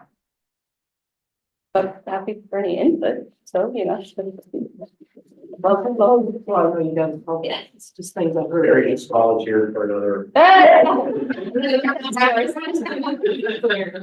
I'm gonna make it to Meredith, but we can answer any questions later also. All right, For us. Lisa and Lauren, thank you. We will go to item 6. This is still actually the same. Meredith has two. She's gonna do Texas Open Meetings Act and then she'll move into her item on ethics. Okay, separately. all right, fair enough. They were concerned if I was listed separately, it's just like Commissioner Landine, you don't have it. Fair, a valid concern. I thought they were kidding, but apparently, okay. So, for those of you who don't know me, I'm Meredith. I'm the city attorney. I've had the privilege of working for the city since '97. And the very first board I started with in 2000 was P&Z. So it feels good to be home. We're in a different building and, totally different people, but it's good to be here when Trisha lets me come. So, this is Trisha's presentation, so it's gonna be a little bit different when I do it because I'm not Trisha. But apparently, we're gonna talk about the Texas Open Meetings Act, the general rules notice and all that. So let's just go through it. So the Texas Open Meetings Act, it's the government code chapter 551. It's fantastic kind of things. You have to have, meeting must be open to the public unless there's a specific reason to go in executive session. That's where we put something on the agenda, most likely for this board. It's going to be an item on the agenda like here, have the cell tone. Is this guy really gonna take us under federal law? Or is he just, arrogant because he's on Zoom? We can go to the closed executive session, talk about that. If for some reason this board gets sued, we can talk about that. Or if you go, really, tell me more about hookah. Tell me exactly what our obligations are, what is vesting. We can go into executive session for that. Otherwise, as you know, you have an agenda. Everything must be listed on that agenda. If it's not on the agenda, we don't talk about it. And you see me or Tricia, or whoever your attorney is for the meeting, kind of glaring at the chair. You may grab the microphone. We'll do something to get the chair's attention. The chair is most likely to say, let's get back on topic. And we'll put that on a future agenda, but we're very careful about this. And so the act applies when we get a quorum of you together. So let's see, there's 8 of you. If we get 5 of you in the room together, you're talking about city business, it's a quorum. Let's only talk about what's on that piece of paper. If not, we have the district attorney who loves, well, actually, our district attorney is not as bad as some other district attorneys, but they love to come after you. It's a $500 fine. You might even just spend a little bit of time in the county bed and breakfast, just depending on which DA you get and whether or not the judge is in a good mood or a bad mood. So whenever you look around and you're in a room and you're talking about city business, count. If there's 5 of you, thank you for coming back. It's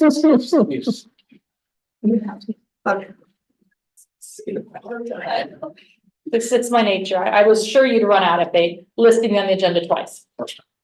And so if it's not listed, if you're in a room and you see your fellow commissioners, count, make sure there's not a quorum of you. If you want to talk about, what you had for Thanksgiving dinner, whether or not you're celebrating Halloween, if you're giving out better candy than your neighbors, that's fine. It's not city business before the purview of this board. Talk away, that's fine.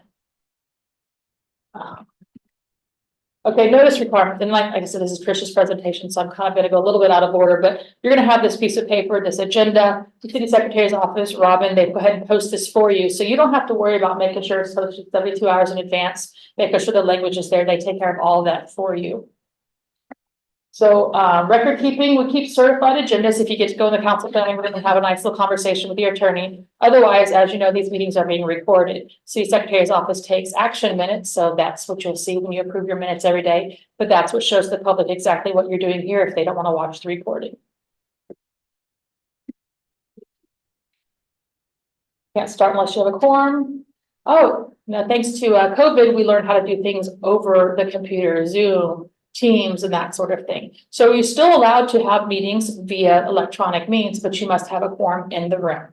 So if there's not 5 of you in this room, we can't have a Zoom meeting with anybody else missing out there. Now, the person out there also doesn't get a count at the meeting. If we can't see them, you have to see their beautiful smiling face and make sure they're actually paying attention and not really watching TV over here or, on the beach, just pretending to be at PNC. And they have to have their microphone so that we can hear them. So they have to be engaged in the discussion. If they turn the camera off, they're absent for that portion of the meeting. If they ask a question that's not on the agenda, that's when the chair or the city attorney or the city secretary sitting in the meeting will say, sorry, that item's not on the agenda. We'll put it on a future agenda, or we'll have a staff member get with you to answer that question. If I go too fast, let me know, but these slides will all be online so you can read them later this evening when you have more comfort surroundings.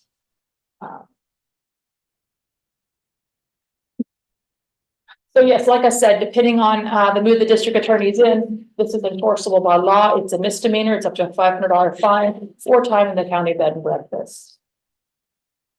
Oh, wow, we've got a lot here. So violations, if you decide to meet and talk about city business when it's not on a posted agenda, $500. Talking about what happens in an executive session when you're not supposed to, another, that's a $2,000 one. So let's not do that one. Circumventing the act, that's kind of like a daisy chain, or on social media today, it's forwarding or liking. So if the chair sends an email to the assistant chair and to another commissioner, and that's 3 of you, and then y'all talk about something, you're fine because it's 3, it's not a quorum. But then if one of you forwards it, and then Commissioner Parika, I'm sorry, I'm trying to remember your name from CBA. So Commissioner Parika goes, oh, that's great. You add your 2 cents, and then you forward it along to Commissioner Dawood, Dawood, and then you add your 2 cents. Okay, wait a minute. 1, 2, 3, 4, 5. I've got a quorum.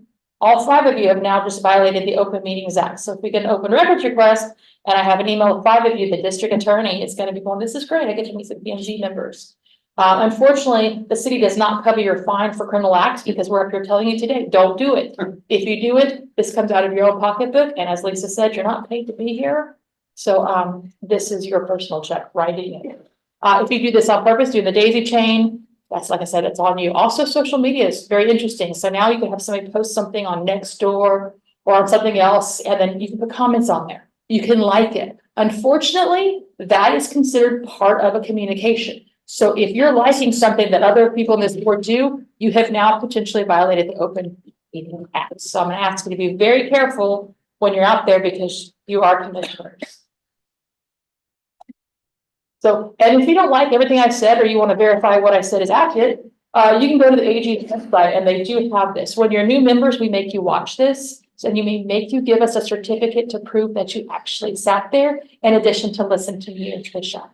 And so we do file that, we put in your magic file and it is subject to the Open Meetings Act. So I went through that fast because you're all well versed in the open meetings. You've done this before, but do you have any questions? Are you ready to move on? So I'm gonna go back, Yes, yes, Mr. Brown.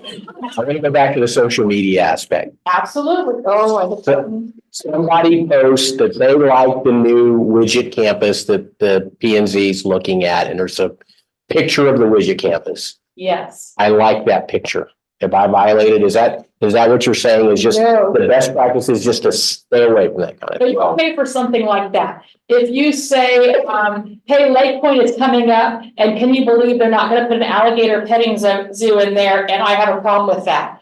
And then Commissioner Landy goes, I know, we need to like take over Brazos Bend and this should be the new petting zoo. And then we have other people like. So you gotta have the 5. Now you've had a conversation because an opinion, you know, this is a pretty picture, no big deal, but I think they should do this. I agree, I disagree. You've now had a conversation. You've had a discussion related to an item within your purview.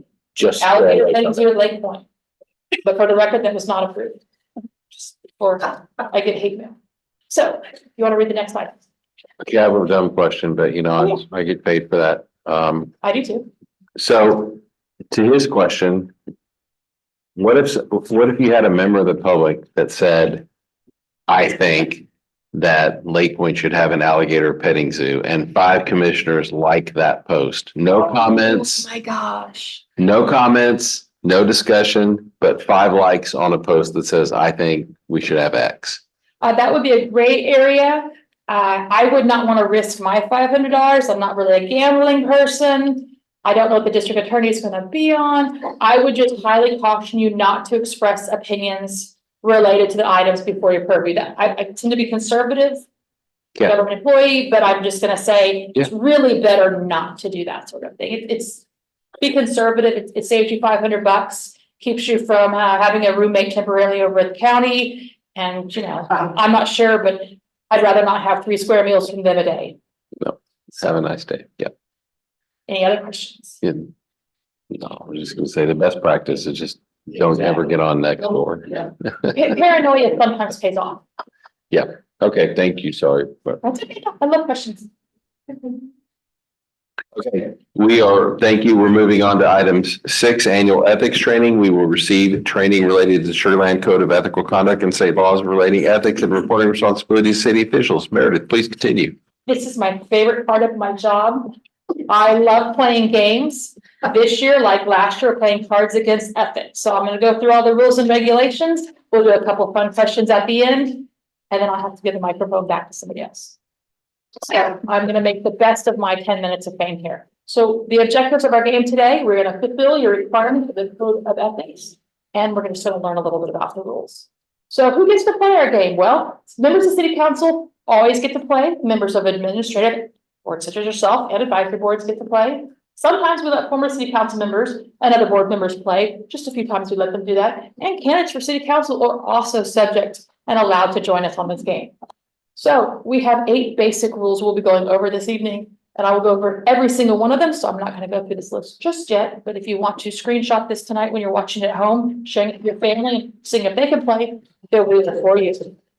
So first thing, this is the biggest deal. This is not only the Code of Ethics, but this is also state law. Conflict of interest, special economic benefit. So that means, and I know y'all know this because you get to hear every single time an item comes up in front of you that all property owners within 200 feet have received notice. They've had an opportunity to come before you. They can have a chance to talk. All property owners within 200 feet. Why do people within 200 feet get an opportunity to come before you? Because state law, as well as our zoning code, believe that if you're within that 200 feet, you have a special economic benefit that could result from a change in the zoning. Or if you actually own that piece of property, you have a special economic benefit. So how do you know if you have a special economic benefit? I like to think of the rule of 10 and 15. You own 10% or more of that property, real property value or business entity. I'm sorry, but we'll just do business entity first. Rule of 10%. You own 10% or more of the fair market value of the business entity, 10% or more of the voting stocks of that, or you receive 15,000 or more of the last your last paycheck, your last annual paycheck from this company. But it's not just you. It's your spouse, it's your children, and your parents. So if any of you meet the rule of 10 or 15, or if you live in that 200 feet, you have a special economic benefit related to the property. And we're going to talk about what that means, what you get. Yes, sir. Does that apply to property owners and lessees? No. Okay. Property owners, yes. Lessees, no, because it's a landlord's impact and it may impact your rent. You can come forward and go, hey, I don't want to change that. But as a business entity or a real property, the rule 25 is the you own $2,500 or more. Of the business, right? So if you're leasing from someone, you're running a business and You are, the business gets a notice of proposed zoning that change. does not apply. To That doesn't it apply to applies you. The landlord. It applies to property owner. Yes. Got it. So if you determine that you have a rule or your parents, your children, or your spouse have the rule of 10, 15 or rule of 25, what do you need to do? You get to fill out a conflicts of disclosure statement with the city secretary, file it with her office, please. And just because we want you to abstain, like state law says, but because we're home to the Astros and we like baseball, we know that people do signs, right? And so to make sure that the audience don't think that you're sending signs up to your fellow commissioners, we ask you to step outside the room so that there is no confusion or no doubt in anybody's mind. So relationship with the vendor, this is a lot more fun when I do this around Thanksgiving because I get to say, hey, you get to brag about who works where and who's giving gifts and that sort of thing. So if we have a vendor, which is not really going to apply for you, I'm going to go over a few things that don't apply to this board, but I don't know who has higher aspirations and would like to serve on city council someday.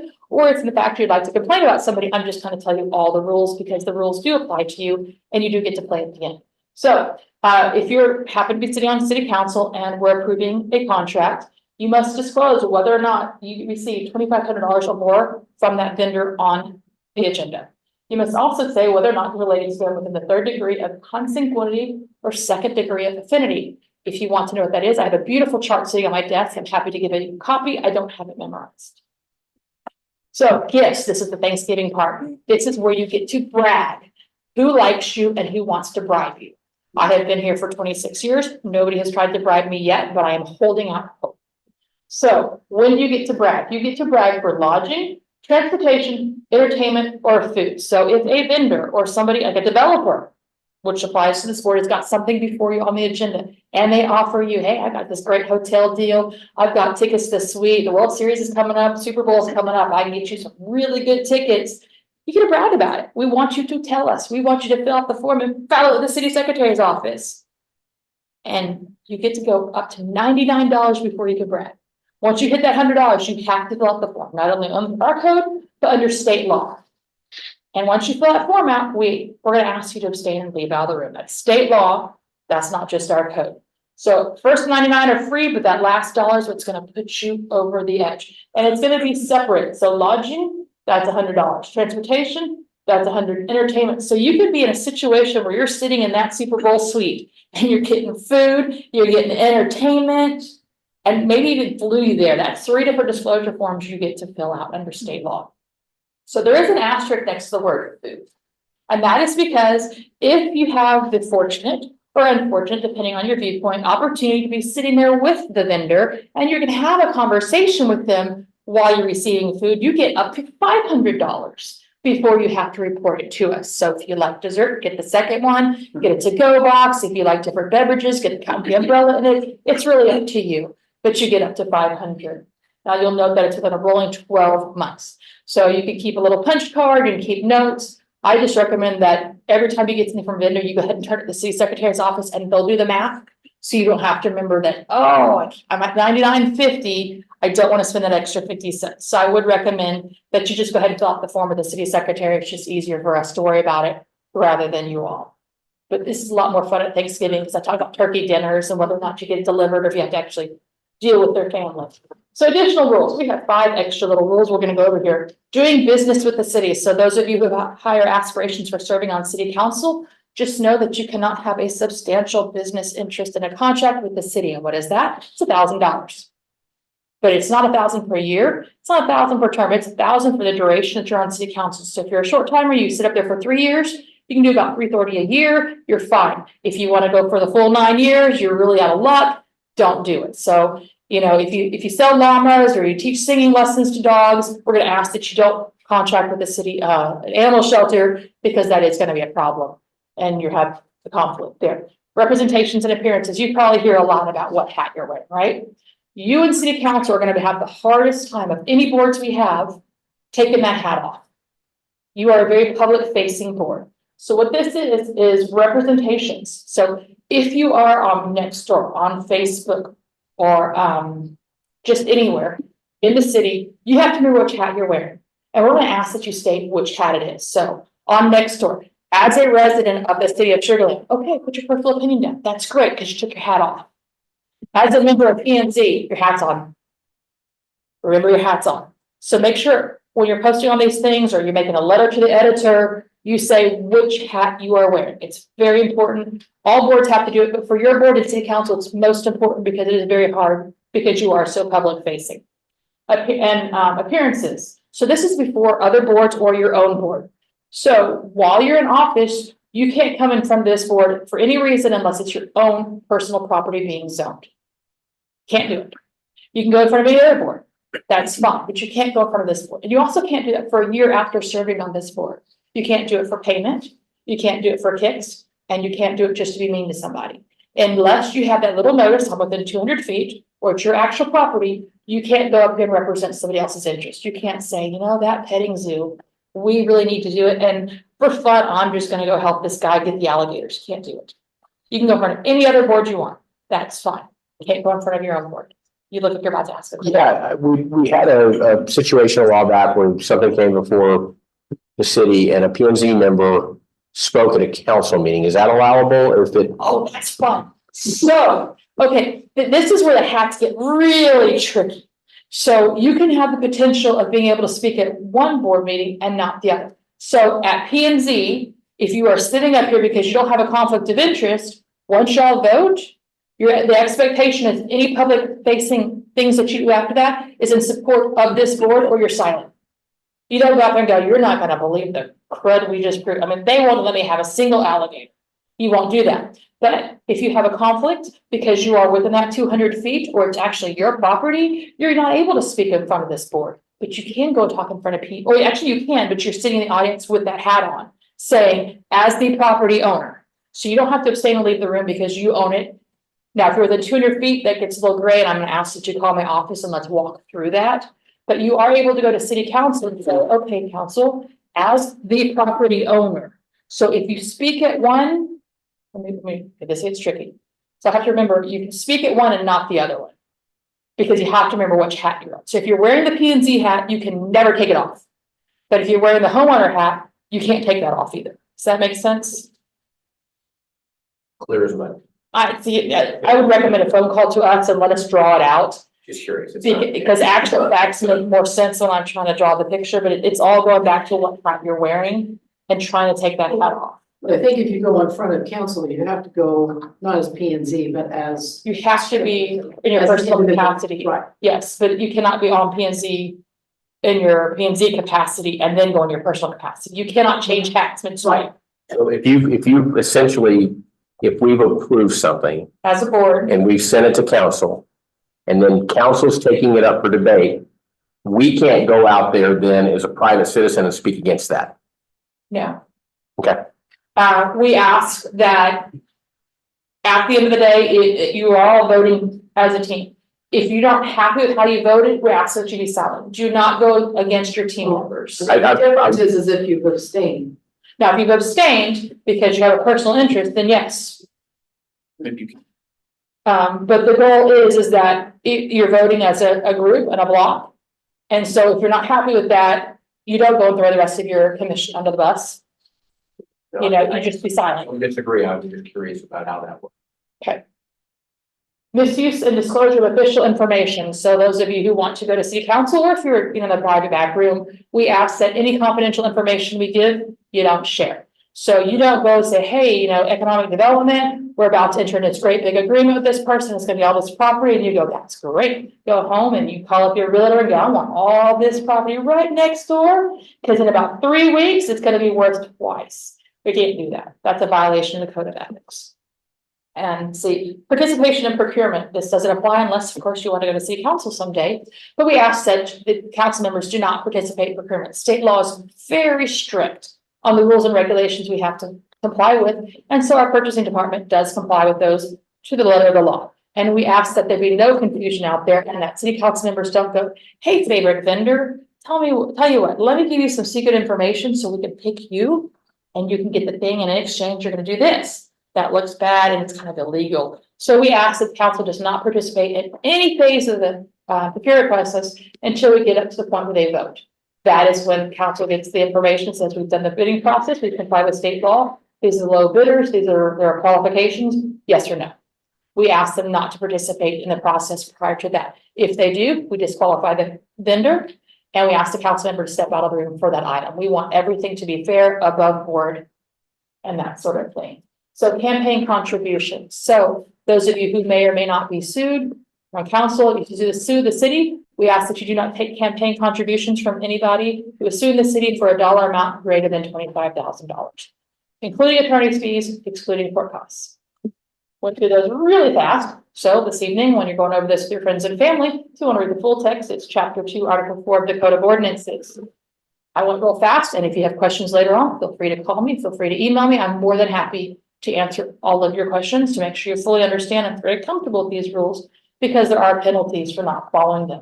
And what happens if someone doesn't follow them? Well, you get to file a written complaint, which must be signed and sworn and filed with the city secretary's office within 1 year of the conduct that is alleged to have been a violation of the code. So once you file that with the city secretary's office, City Secretary Robin Lingo will review it and go, yep, and then she'll send it on to me. I'll look at it. I'll go, okay, is the alleged violation something that's covered in the code? Check.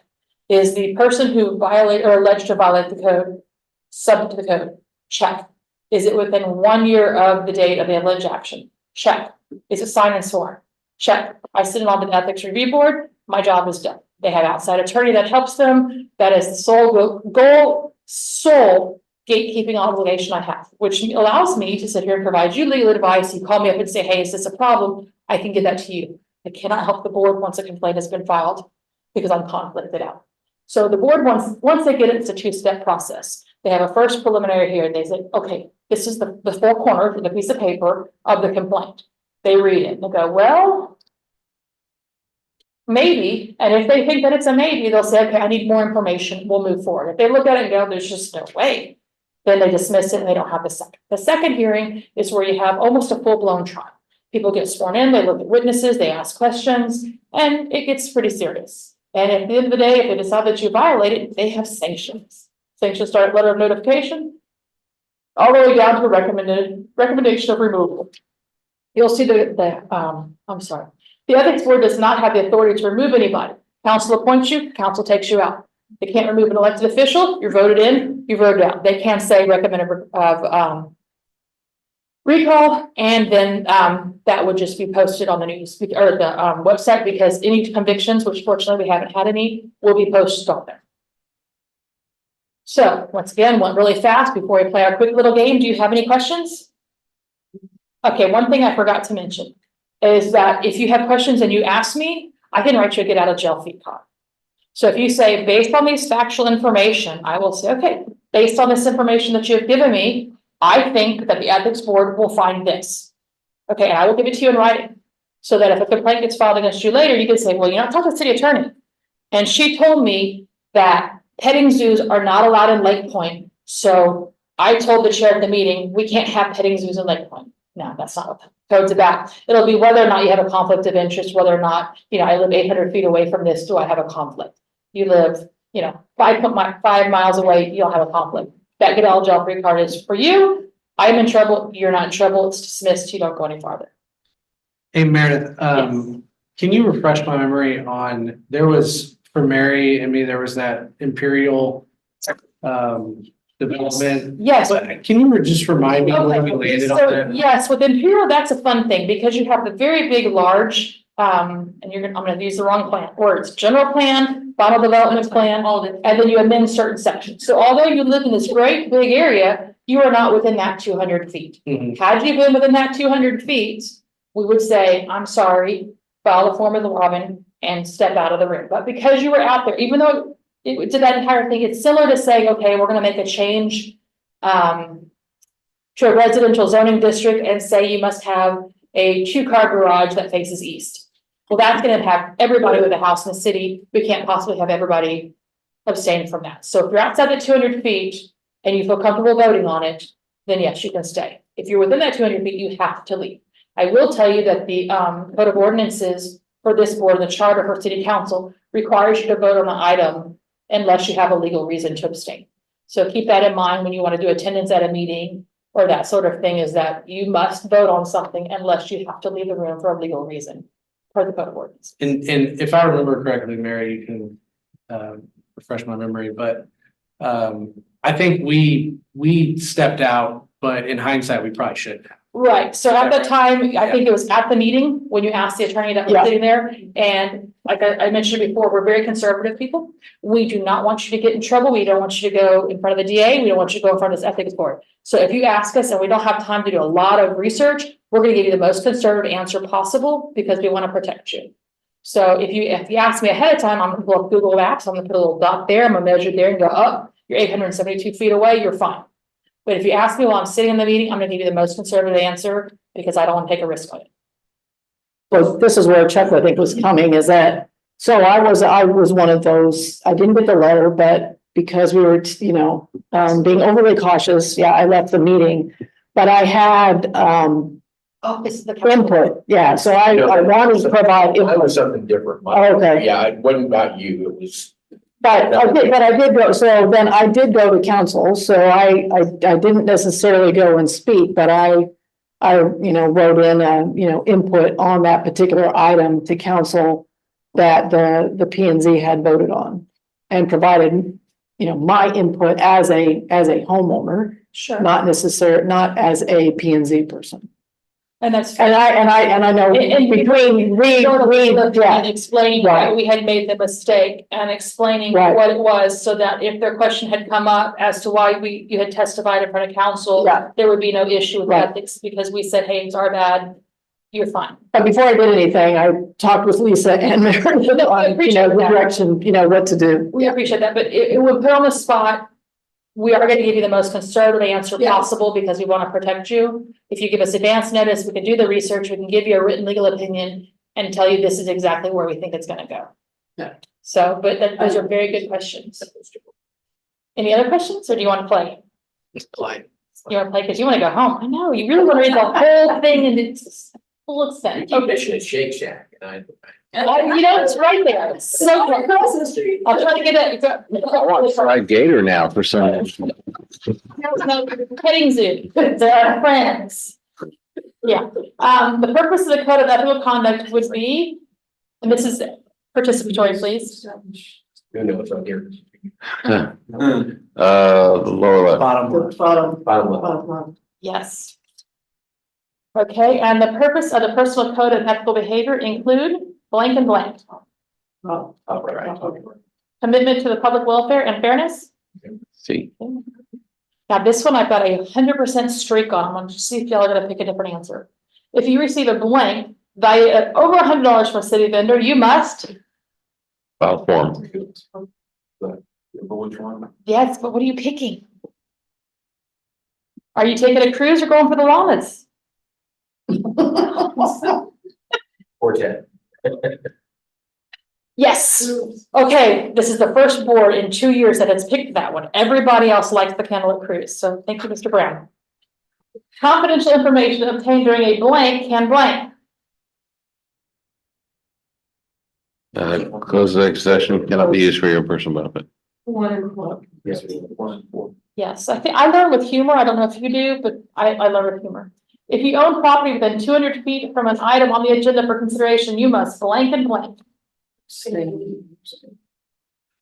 and file. With Robin, yes. So if you or a relative will receive a financial benefit from an item on the agenda for consideration, you should blank and blank. Abstain and file? Yeah. Perfect. Okay, now that you've abstained from voting on the agenda item, you should blank and then blank. 2 and 3. This is tricky. You can actually do all of them, but what's important is the order that you do them in. So if you want to sing as you're walking out the room, not going to judge, but I'm going to ask that you have a dance competition outside so that you don't distract everybody.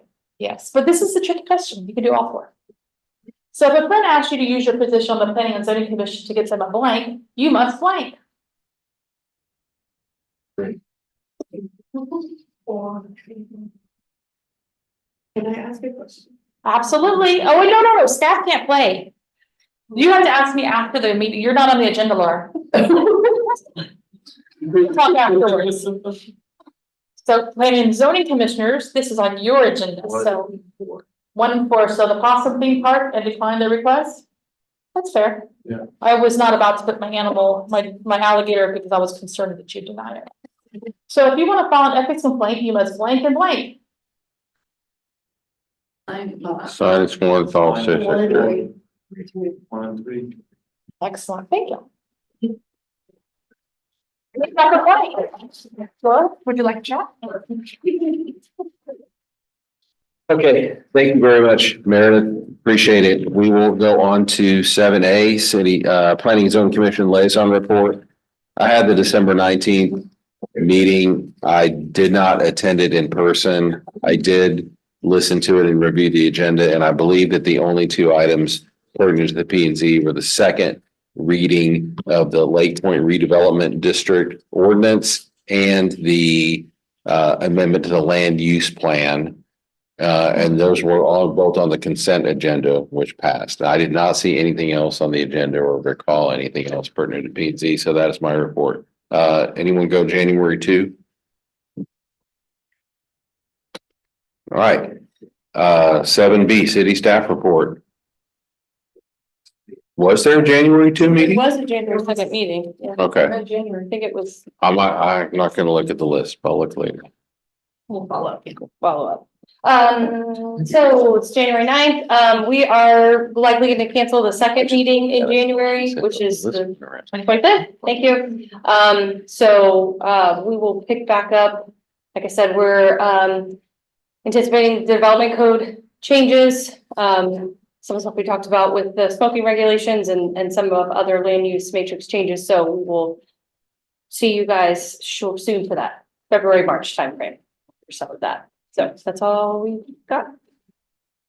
Thanks. Okay, we are out of agenda items. Motion to adjourn? Motion to adjourn. I'll make a motion. Commissioner Leaning will second. All in favor? Aye, that passes. We are adjourned. Thank you, everyone, and